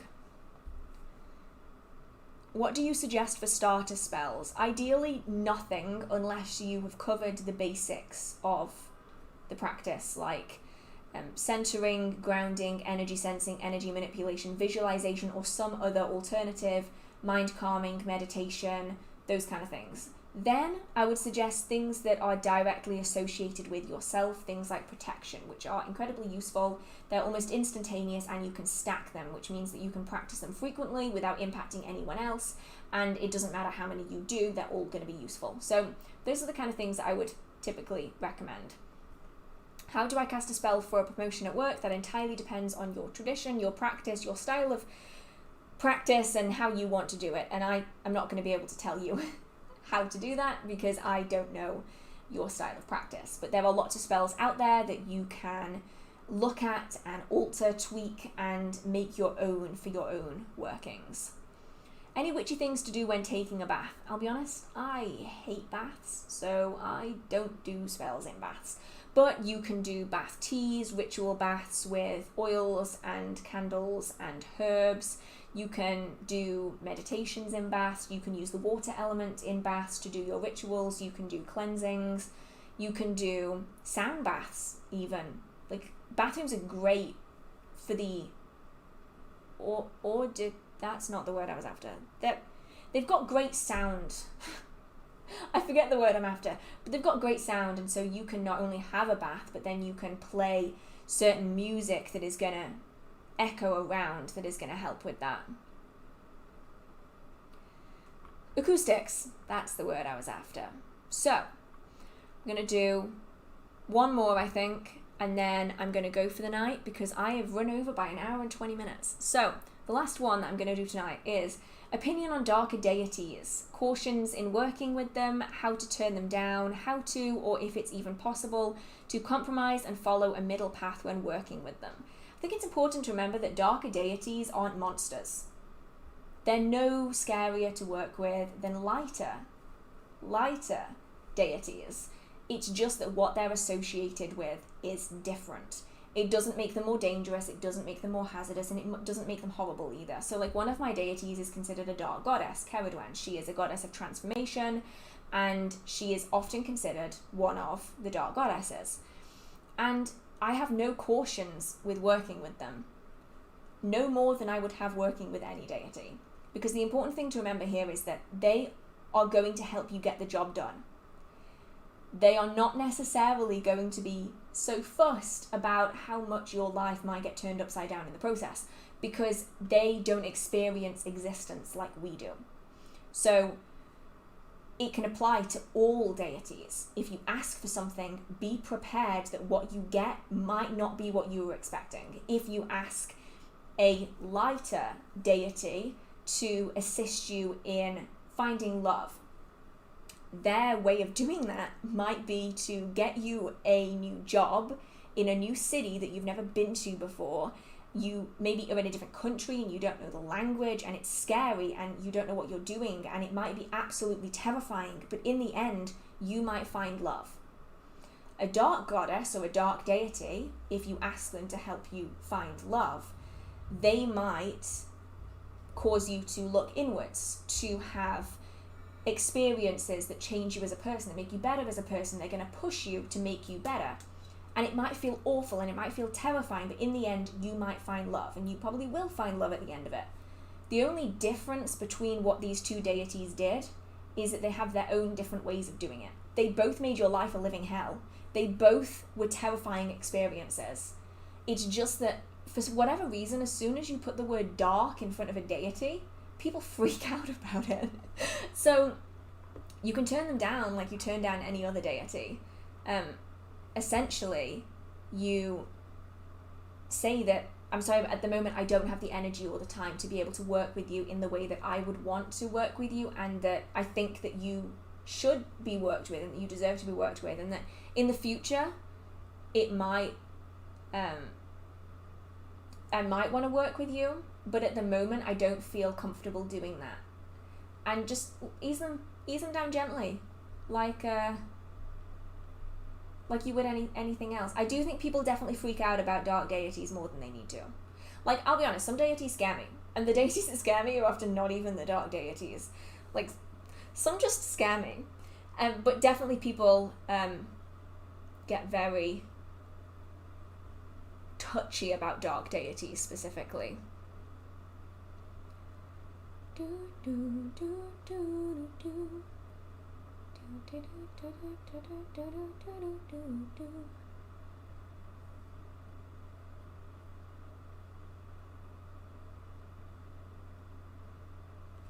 Okay, there are two more that I will answer, and then that will be the end. I have a problem saying no. So, first one, I've been said repeating spells can diffuse intensity, even set them off. This is due to certain doubt, and for that, I don't understand what that question is. Can you repeat that question?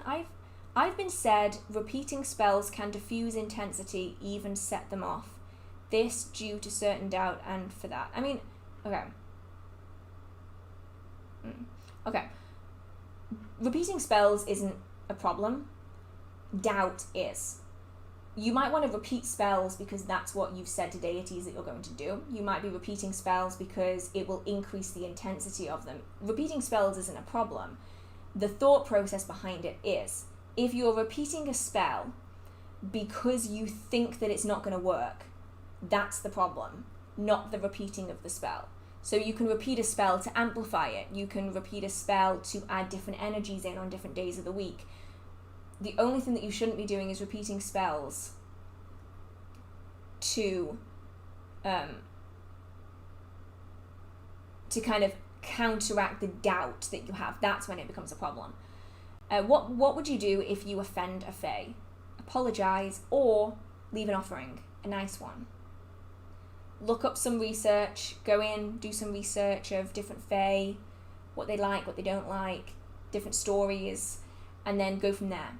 Give them an offering that they're going to like, something nice. And that is typically the best way. Don't grovel, nothing like that, an offering. And that is pretty much good enough. So, I think that's the end of what I'm going to do tonight. I've been on for like an hour and a half longer than I thought I was going to be on. So thank you so much for being here. If you have any other questions that you would like me to answer, feel free to send them to me on Instagram. The Instagram handle is in the description box. It's _hearth_witch_, and they will all go into my request folder. I will try to get round to as many of them as I can. Please bear in mind though, it is 11:10 at night and I might not necessarily get around to all of them, but if you do have any questions, I will try and answer them as best as I can over there. These will be up in on the YouTube channel afterwards, so if you have missed some of the stream, you are able to go back and check it out. It will take a few hours to process because they are so freaking long, but yeah, thank you so much. As I said, if you have any spell videos that you would like me to do, feel free to leave them in the comments of any video on my channel. Any of them, doesn't matter. It all comes up in chronological order for me behind the scenes anyway. And just let me know the kind of spell videos that you would like to see. And if you want to keep up to date on what's happening with the book and the book club and things like that, follow me on Instagram because it will be on there. Okay. I hope you have a marvellous, magical day, and I have quite an interesting video for next week, so I hope that you do enjoy that. And thank you everyone for your donations. It really means a lot to me. Thank you so much for your support. If you would like to like the video, I would really appreciate it. These kind of videos usually get dislike bombed by people. I don't know why live streams get dislike bombed, but if you did enjoy this, feel free to like it. It really means a lot, and it shows YouTube that you want these videos to be shown to you, so they're more likely to come up on your recommended feed the next time I do them. So anyway, enough talking. Thank you so much for being here tonight, and I will see you in the next video. Okay. Oh, and have a good Mabon. Nearly forgot about that. Have a lovely Mabon. Let me know on my Mabon video what you did for Mabon. I would absolutely love to know, and I will see you soon. Okay, I've got to stop talking at some point. I've got to. Okay. Bye.